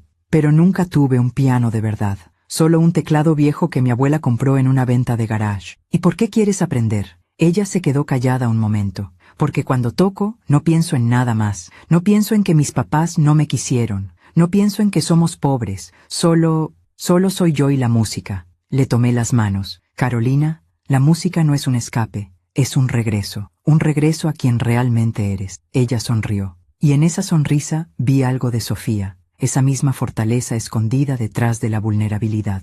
Mientras mi vida florecía de maneras inesperadas, la de Rodrigo y Camila se desmoronaba lentamente, no de forma catastrófica, sino de esa manera gradual en que las consecuencias naturales de las malas decisiones van cobrando su precio. Rodrigo vendió su auto, liquidó sus inversiones, negoció con sus acreedores, logró saldar la deuda principal, pero el costo fue alto. Perdieron su casa, no por embargo, sino porque no podían seguir pagando la hipoteca después de usar todos sus recursos en las deudas de la empresa. Tuvieron que mudarse a un departamento más pequeño, en un barrio más lejano. Sofía tuvo que cambiar de escuela. Rodrigo me llamó el día de la mudanza. Mamá, ¿puedo pedirte algo? ¿Qué? ¿Puedes venir? Aunque sea un rato. Sofía te extraña. Y yo también. Dudé. Parte de mí quería decir que no, que mantuviera la distancia que había puesto entre nosotros. Pero otra parte, la parte que seguía siendo madre, necesitaba ver cómo estaban. ¿Está bien? Pero solo un rato. Llegué al nuevo departamento a las 4 de la tarde. Era pequeño, 2 habitaciones, una sala que se conectaba con una cocina diminuta, pero estaba limpio, y había cajas por todos lados con las pertenencias de una vida que ya no cabía en ese espacio. Sofía corrió a abrazarme en cuanto me vio. «Abuela, no sabía que vendrías. Tu papá me invitó. ¿Te gusta nuestro nuevo hogar?» La forma en que lo dijo, con esa mezcla de valentía y tristeza, me partió el corazón. «Es acogedor», dije, «y lo importante no es el tamaño de la casa, sino el tamaño del amor que hay dentro». Rodrigo salió de una de las habitaciones. Se veía diferente, más delgado, con canas que no tenía antes, pero también con algo en los ojos que no había visto en años. Humildad. «Hola, mamá. Hola, hijo». Nos abrazamos, breve, todavía incómodo, pero genuino. Camila estaba en la cocina, organizando platos. «Valentina, gracias por venir». «De nada. ¿Quieres café? Por favor». Nos sentamos en la pequeña sala, en cajas improvisadas como asientos porque todavía no tenían todos los muebles instalados. «¿Cómo van las cosas?», pregunté. Rodrigo y Camila intercambiaron una mirada. «Honestamente, mamá, ha sido muy difícil, imagino, pero también ha sido bueno. De una manera extraña». «¿Bueno?» «Sí, porque perdimos todo lo superficial. La casa grande, el auto lujoso, las apariencias, y lo que quedó fue nosotros, la familia, y tuvimos que preguntarnos si eso era suficiente». «¿Y es suficiente?» Él miró a Camila. Ella asintió. «Sí, está siendo suficiente. Todavía estamos en terapia. Todavía tenemos discusiones, pero ahora son honestas. Ya no escondemos las cosas, ya no fingimos». Camila agregó. «Y yo empecé a trabajar». «¿De verdad?» «Sí, en una boutique. No es mucho, pero es mío, mi dinero, mi esfuerzo. Y me hace sentir útil, independiente. Me alegro por ti». Sofía, que había estado callada, finalmente habló. «Abuela, al principio odiaba este lugar. Extrañaba mi cuarto, mi escuela, mis amigas. Y ahora me gusta que estemos más cerca. Que mamá no esté todo el día en el teléfono preocupándose por apariencias. Que papá ya no llegue tan tarde porque su nueva oficina está más cerca. Es raro, pero siento que los tengo más a ellos, aunque tengamos menos cosas». Esas palabras me llenaron de una paz profunda. «Sofía, acabas de describir lo que es la verdadera riqueza». Antes de irme, Rodrigo me detuvo en la puerta. «Mamá, hay algo que necesito decirte». «¿Qué?» Cuando estaba en lo más bajo, cuando había perdido todo, hubo un momento en que consideré pedirte dinero otra vez, inventar alguna emergencia, manipularte de nuevo». Se le quebró la voz. Pero recordé lo que me dijiste, que el perdón real toma tiempo, que requiere cambio. Y entendí que si volvía a hacer lo mismo, nunca iba a cambiar, nunca iba a crecer. Así que no lo hice. Y fue la decisión más difícil que he tomado en mi vida. «¿Y cómo te sientes ahora?» «Orgulloso, Por primera vez en años, estoy orgulloso de mí mismo, no por lo que tengo, sino por quien estoy tratando de ser. Lo abracé, esta vez más fuerte, más largo. Yo también estoy orgullosa de ti, hijo, muy orgullosa. Cuando me fui, manejé despacio de regreso a casa, pensando en todo lo que había pasado, en todo lo que habíamos perdido, en todo lo que habíamos ganado. Pero no todo era sanación y aprendizaje. Camila tenía razón cuando dijo que la vida siempre cobra sus deudas, y la vida estaba cobrando la suya de maneras que ninguno de nosotros anticipó. Una tarde, 2 semanas después de esa visita, recibí una llamada de Rodrigo. Su voz sonaba extraña, tensa. «Mamá, ¿estás en casa?» «Sí, ¿por qué?» «Voy para allá. Necesito contarte algo». «¿Pasó algo con Sofía?» «No, es sobre Camila». Llegó media hora después, se sentó en la sala y se quedó callado un largo rato antes de hablar. «Camila está enferma». Sentí un frío recorrer mi espalda. «¿Qué tiene?» «Cáncer, en el seno. La diagnosticaron hace una semana. Está en etapa 2. Tiene que empezar quimioterapia el próximo mes». El mundo se detuvo. «¿Ella lo sabe desde hace una semana y no me dijo nada?»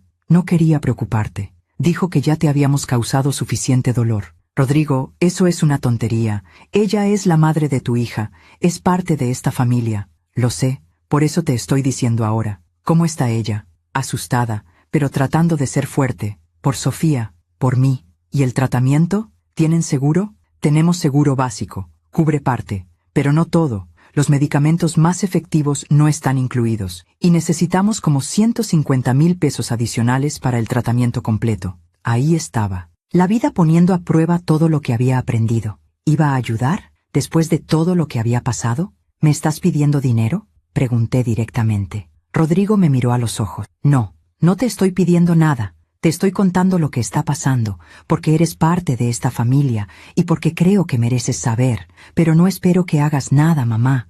Ya nos has dado más de lo que merecíamos. Ya hiciste más de lo que debías». Su honestidad me desarmó. «Déjame pensarlo». Esa noche no dormí. Di vueltas en la cama, pensando, orando, pidiéndole a Fernando que me guiara. ¿Era esto otra manipulación? ¿O era una verdadera crisis donde mi familia me necesitaba? Y si era verdadera, ¿ayudarlos significaba volver a ser la víctima? ¿O significaba ser la persona que quería ser, generosa pero no ingenua, compasiva pero no tonta? A la mañana siguiente llamé a Miguel Andrade. «Licenciado, necesito tu consejo». Le conté todo, la enfermedad de Camila, la situación económica, mi dilema. «Señora Valentina, legalmente no tiene ninguna obligación de ayudar. Moralmente, bueno, eso solo usted puede decidirlo. Pero ¿qué harías tú? Yo haría lo que le permitiera dormir tranquila. Si ayuda y luego se arrepiente, va a vivir con resentimiento. Si no ayuda y algo malo pasa, va a vivir con culpa. Ninguna de las dos es buena compañera de vida». Tenía razón.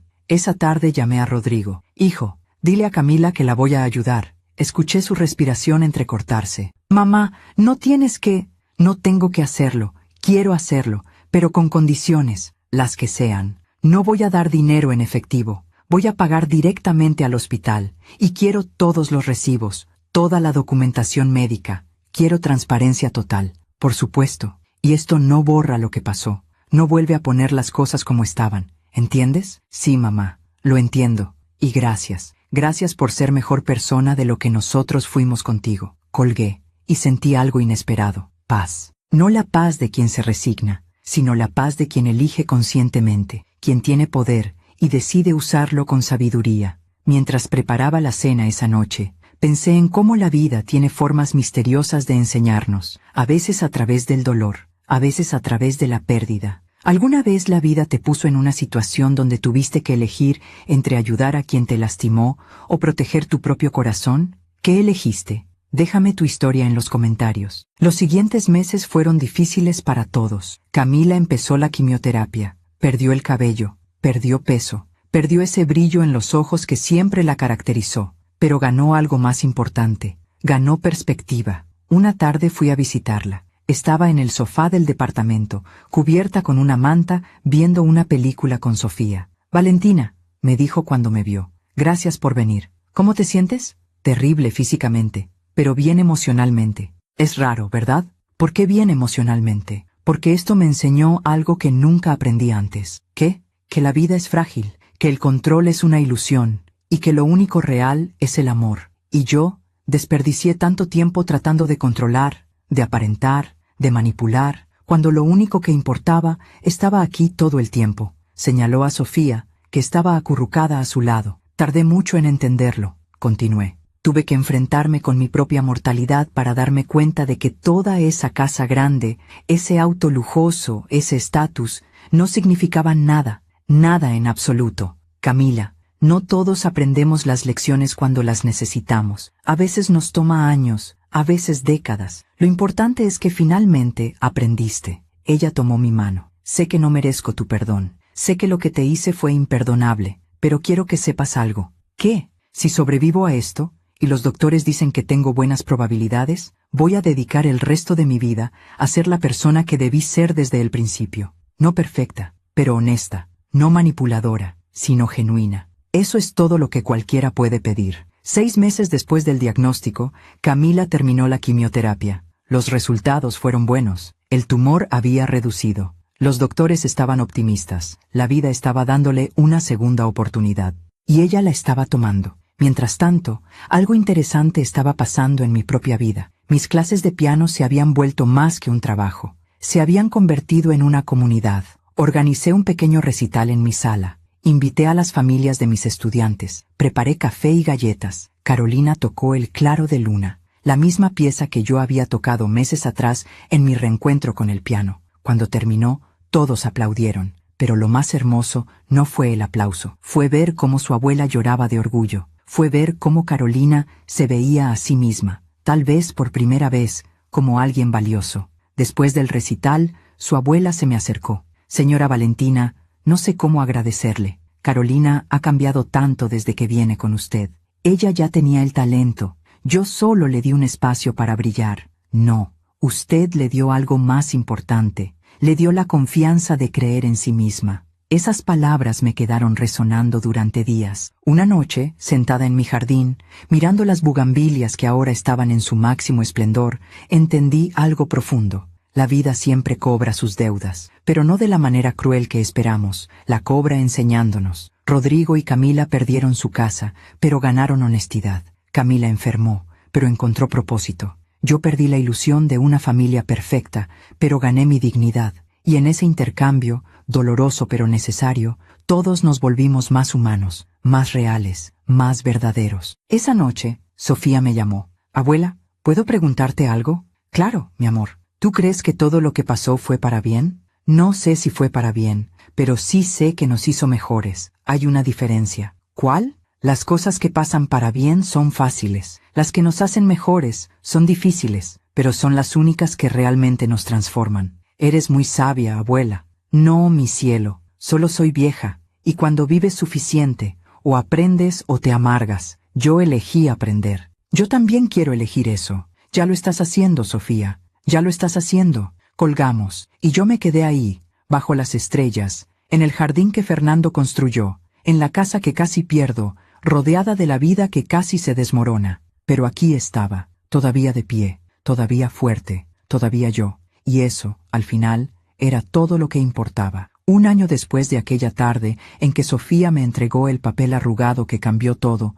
estábamos reunidos en mi jardín. Todos, Rodrigo, Camila, Sofía y yo. Era el cumpleaños número 61. No había querido celebrarlo. Me parecía innecesario, pero Sofía había insistido. Abuela, tienes que celebrar. Has sobrevivido a tanto. Mereces un día especial. Y aquí estaban, con un pastel, con flores, con esa mezcla de gratitud y vergüenza que todavía flotaba entre nosotros cuando estábamos juntos. Las cosas no habían vuelto a ser como antes, y nunca lo harían, pero habían encontrado un nuevo equilibrio, uno más honesto, más frágil, pero más real. Camila había terminado su tratamiento. Su cabello estaba creciendo de nuevo, corto y rizado, diferente a como lo había tenido siempre. Decía que le gustaba así, que era un recordatorio de su renacimiento. Rodrigo trabajaba ahora en una empresa más pequeña, ganaba menos, pero llegaba a casa a tiempo para cenar con su familia. Y Sofía se había convertido en una de mis estudiantes de piano más dedicadas. Venía 2 veces por semana, y en esas tardes no solo aprendía música. Aprendíamos la una de la otra. Abuela, dijo Sofía mientras cortaban el pastel, tengo que decirte algo. ¿Qué pasa, mi amor? Mi maestra de español nos pidió que escribiéramos sobre una persona que admiramos, alguien que nos haya enseñado algo importante. ¿Y sobre quién escribiste? Sobre ti. Sentí que los ojos se me llenaban de lágrimas. ¿Puedo leerlo? Claro. Sacó su teléfono. Y con esa voz clara que tenía ahora, sin el temblor del miedo, comenzó a leer. Mi abuela Valentina me enseñó que el amor verdadero no es complaciente, es valiente. Me enseñó que a veces la familia más cercana puede lastimarnos profundamente, pero que podemos sanar sin dejar de amarlos. Me enseñó que decir no te hace mala persona, te hace fuerte. Y me enseñó que nunca es tarde para defenderte, para exigir respeto, para elegir tu propia dignidad. Mi abuela tiene 61 años. Ha perdido al amor de su vida. Casi pierde su casa, casi pierde su familia, pero nunca se perdió a sí misma. Y eso es lo que más admiro de ella. Cuando terminó, no había un solo ojo seco en esa mesa. Rodrigo se limpió las lágrimas con el dorso de la mano. Camila me miraba con una mezcla de admiración y arrepentimiento. Sofía, dije cuando pude hablar. Ese es el regalo más hermoso que me han dado en mi vida. Es la verdad, abuela. Solo escribí la verdad. Más tarde, cuando Sofía estaba adentro buscando algo en su mochila, Rodrigo se acercó a mí. Mamá, hay algo que nunca te dije. ¿Qué? Cuando estaba en mi peor momento, cuando lo había perdido todo y no sabía cómo seguir, hubo una noche en que pensé en rendirme, en dejarlo todo. Mi corazón se detuvo. ¿Qué te detuvo? Tú, el recuerdo de cómo te pusiste de pie después de que papá murió, cómo reconstruiste tu vida, cómo no te rendiste aunque estabas sola. Y pensé, si mi mamá pudo hacerlo después de perder al amor de su vida, yo puedo hacerlo después de perder una casa. Lo abracé. Y en ese abrazo había perdón. No el perdón rápido y superficial que borra todo, sino el perdón lento y profundo que reconoce el daño, pero elige seguir adelante. Rodrigo, todos caemos. Lo importante es levantarse. Y tú te levantaste. Con tu ayuda. No, yo solo te puse límites. Tú hiciste el trabajo difícil de cambiar. Camila también se acercó antes de irse. Valentina, quiero que sepas algo. ¿Qué? Cuando me diagnosticaron cáncer, mi primer pensamiento fue, esto es mi castigo, por lo que le hice a Valentina. Y durante semanas viví con esa culpa. Pero mi terapeuta me dijo algo que cambió mi perspectiva. ¿Qué te dijo? Me dijo, tu enfermedad no es un castigo, es una oportunidad de vivir diferente, de amar diferente, de ser diferente. Y tenía razón. Esta enfermedad me dio algo que nunca había tenido. ¿Qué? Humildad y gratitud, y la capacidad de ver lo que realmente importa. Le tomé las manos. Camila, el sufrimiento no nos hace mejores personas automáticamente. Muchas personas sufren y se vuelven amargas. Tú elegiste crecer, y eso es lo que marca la diferencia. ¿Algún día podrás perdonarme completamente? La miré a los ojos. Vi a la mujer que había entrado a mi casa sin permiso, que había planeado quitarme mi hogar, pero también vi a la mujer que ahora estaba frente a mí, vulnerable, arrepentida, transformada. Ya te perdoné, Camila. Tal vez no de la manera que esperabas, no con palabras dramáticas ni grandes gestos, pero te perdoné cuando decidí seguir siendo parte de esta familia, cuando decidí ayudarte en tu enfermedad, cuando decidí que el rencor no iba a envenenar lo que me quedaba de vida. Ella lloró, y yo también. Y en ese llanto compartido había algo sagrado, algo que solo pueden entender quienes han caminado por el fuego y salieron del otro lado. Cuando todos se fueron, y la casa volvió a quedar en silencio, subí a mi habitación. Abrí el cajón donde guardaba la libreta de Fernando, la misma donde él había escrito aquellas palabras sobre la dignidad. Tomé una pluma, y en la página siguiente, escribí, Fernando, amor mío, ha pasado un año desde que nuestra familia casi se destruye. Un año desde que descubrí cuán frágil es la confianza y cuán fuerte puede ser el amor propio. Te extraño cada día, pero ya no con ese dolor desesperado de los primeros años. Ahora te extraño con una dulce nostalgia, como se extraña una canción hermosa que ya no se puede escuchar pero que dejó su melodía grabada en el corazón. Aprendí algo que tal vez ya sabías, que amar a alguien no significa desaparecer por ellos, que ser buena madre no significa ser mártir, que la familia verdadera se construye con respeto, no solo con sangre. Nuestro hijo cayó, pero se levantó. Su esposa casi me destruye, pero se transformó. Y nuestra nieta es más sabia que todos nosotros juntos. En cuanto a mí, finalmente me reencontré, con el piano, con mi propósito, contigo, en cierta forma, porque entendí que nunca te perdí del todo. Sigues viviendo en cada decisión valiente que tomo, en cada límite que pongo, en cada vez que elijo mi dignidad. Gracias por amarme como lo hiciste, por enseñarme que el amor verdadero no disminuye a nadie, por dejarme esa última nota sobre la dignidad. Fue tu manera de cuidarme incluso después de partir. Espero que estés orgulloso de la mujer en la que me convertí después de ti. Siempre tuya, Valentina. Cerré la libreta, la guardé de nuevo en el cajón, y sentí que algo se cerraba, un ciclo, un capítulo, una herida. Bajé al jardín. Era de noche. Las bugambilias estaban dormidas. Las estrellas brillaban con una intensidad que solo se ve en noches despejadas. Me senté en la silla de mimbre, la misma donde Fernando me propuso matrimonio. La misma donde casi me rendí cuando él murió. La misma donde decidí recuperar mi vida. Y pensé en todo, en el papel arrugado que Sofía me dio, en la traición que descubrí, en las confrontaciones dolorosas, en las decisiones difíciles, en el perdón que no sabía si podría dar, en la vida que casi pierdo, y en la vida que finalmente recuperé. Gracias por escucharme hasta el final. Si esta historia tocó tu corazón de alguna manera, si te hizo pensar en tus propias batallas silenciosas, si te dio el valor de poner límites, o de perdonar, o simplemente de seguir adelante, entonces valió la pena compartirla. Suscríbete y activa la campanita para escuchar más historias de mujeres que transformaron su dolor en sabiduría. Cada día, una mujer, una lección de vida. Comparte esta historia con alguien que ames. A veces, una historia así puede cambiar todo un día. Puede ser el empujón que alguien necesita para defender su dignidad, para poner límites, para elegirse a sí misma. Que Dios te bendiga y hasta la próxima. Si alguien me preguntara qué aprendí de todo esto, diría lo siguiente: aprendí que la familia no es quien te usa, sino quien te valora, que puedes amar a alguien y aún así poner límites, que el perdón no significa olvidar, sino liberar, que la soledad que eliges es libertad, no abandono, que nunca es tarde para defenderte, que las crisis revelan quiénes somos realmente, que el amor verdadero no necesita sacrificar a nadie para existir, y que la dignidad, esa cosa intangible que casi pierdo, es lo único que nadie puede quitarte a menos que tú lo permitas. Al día siguiente, Carolina llegó para su clase de piano. Maestra Valentina, ¿puedo preguntarle algo? Claro, mi niña. ¿Usted cómo aprendió a ser tan fuerte? Me quedé callada un momento, pensando en cómo responder esa pregunta sin mentir, pero sin asustarla tampoco. No nací fuerte, Carolina. Me volví fuerte cuando me di cuenta de que nadie iba a salvarme, que tenía que salvarme yo misma. ¿Y no tuvo miedo? Tuve terror, pero hice las cosas con miedo y todo, porque el valor no es la ausencia de miedo, es hacer lo correcto aunque estés temblando. Ella asintió, como si esas palabras le resonaran profundamente. ¿Puedo contarle algo, maestra? Por supuesto. Mi abuela está enferma, y tenemos que mudarnos a un lugar más barato, y tal vez tenga que dejar las clases. Mi corazón se comprimió. Carolina, mientras yo esté viva y tenga un piano, tú vas a seguir teniendo clases, gratis si es necesario. ¿Entendido?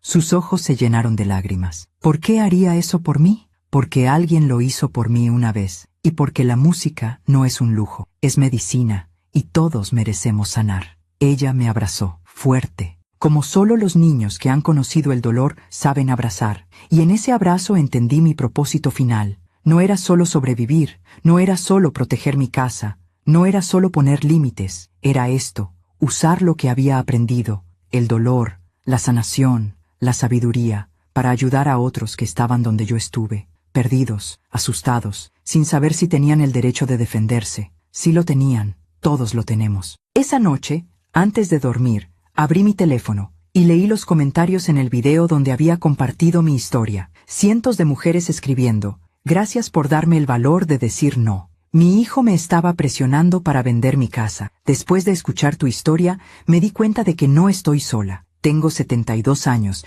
y creí que ya era tarde para defenderme. Tu historia me demostró que nunca es tarde. Gracias por recordarnos que amar no significa desaparecer. Leí cada uno y lloré, pero esta vez de gratitud, porque mi dolor no había sido en vano. Mi historia no había sido solo mía. Mi voz había llegado a alguien que la necesitaba, y eso, al final, era todo lo que importaba. Cerré los ojos. En la oscuridad de mi habitación, podía escuchar el viento moviendo las bugambilias en el jardín. Podía sentir la presencia de Fernando, no como fantasma, sino como memoria viva. Podía sentir el peso de mis decisiones, las buenas y las difíciles, acomodándose en paz dentro de mí. Y en ese momento, en esa quietud, entendí algo final. La vida no me había roto, me había pulido, como se pule una piedra hasta que se convierte en joya. Había perdido cosas, sí, había sufrido, absolutamente. Había llorado hasta no tener más lágrimas, sin duda,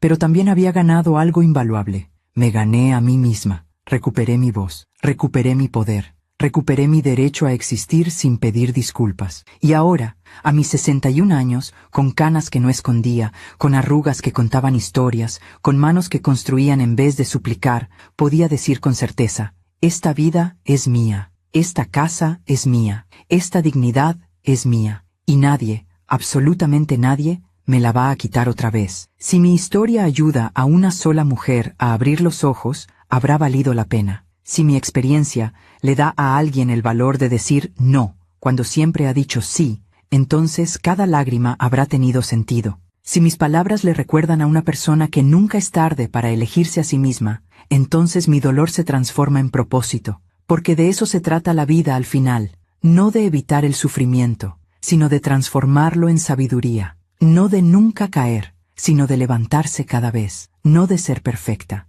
sino de ser auténtica. Y yo, Valentina Rosales, de 61 años, viuda, madre, abuela, maestra de piano y sobreviviente, puedo decir con orgullo, soy auténtica, soy imperfecta, soy fuerte, y eso es más que suficiente.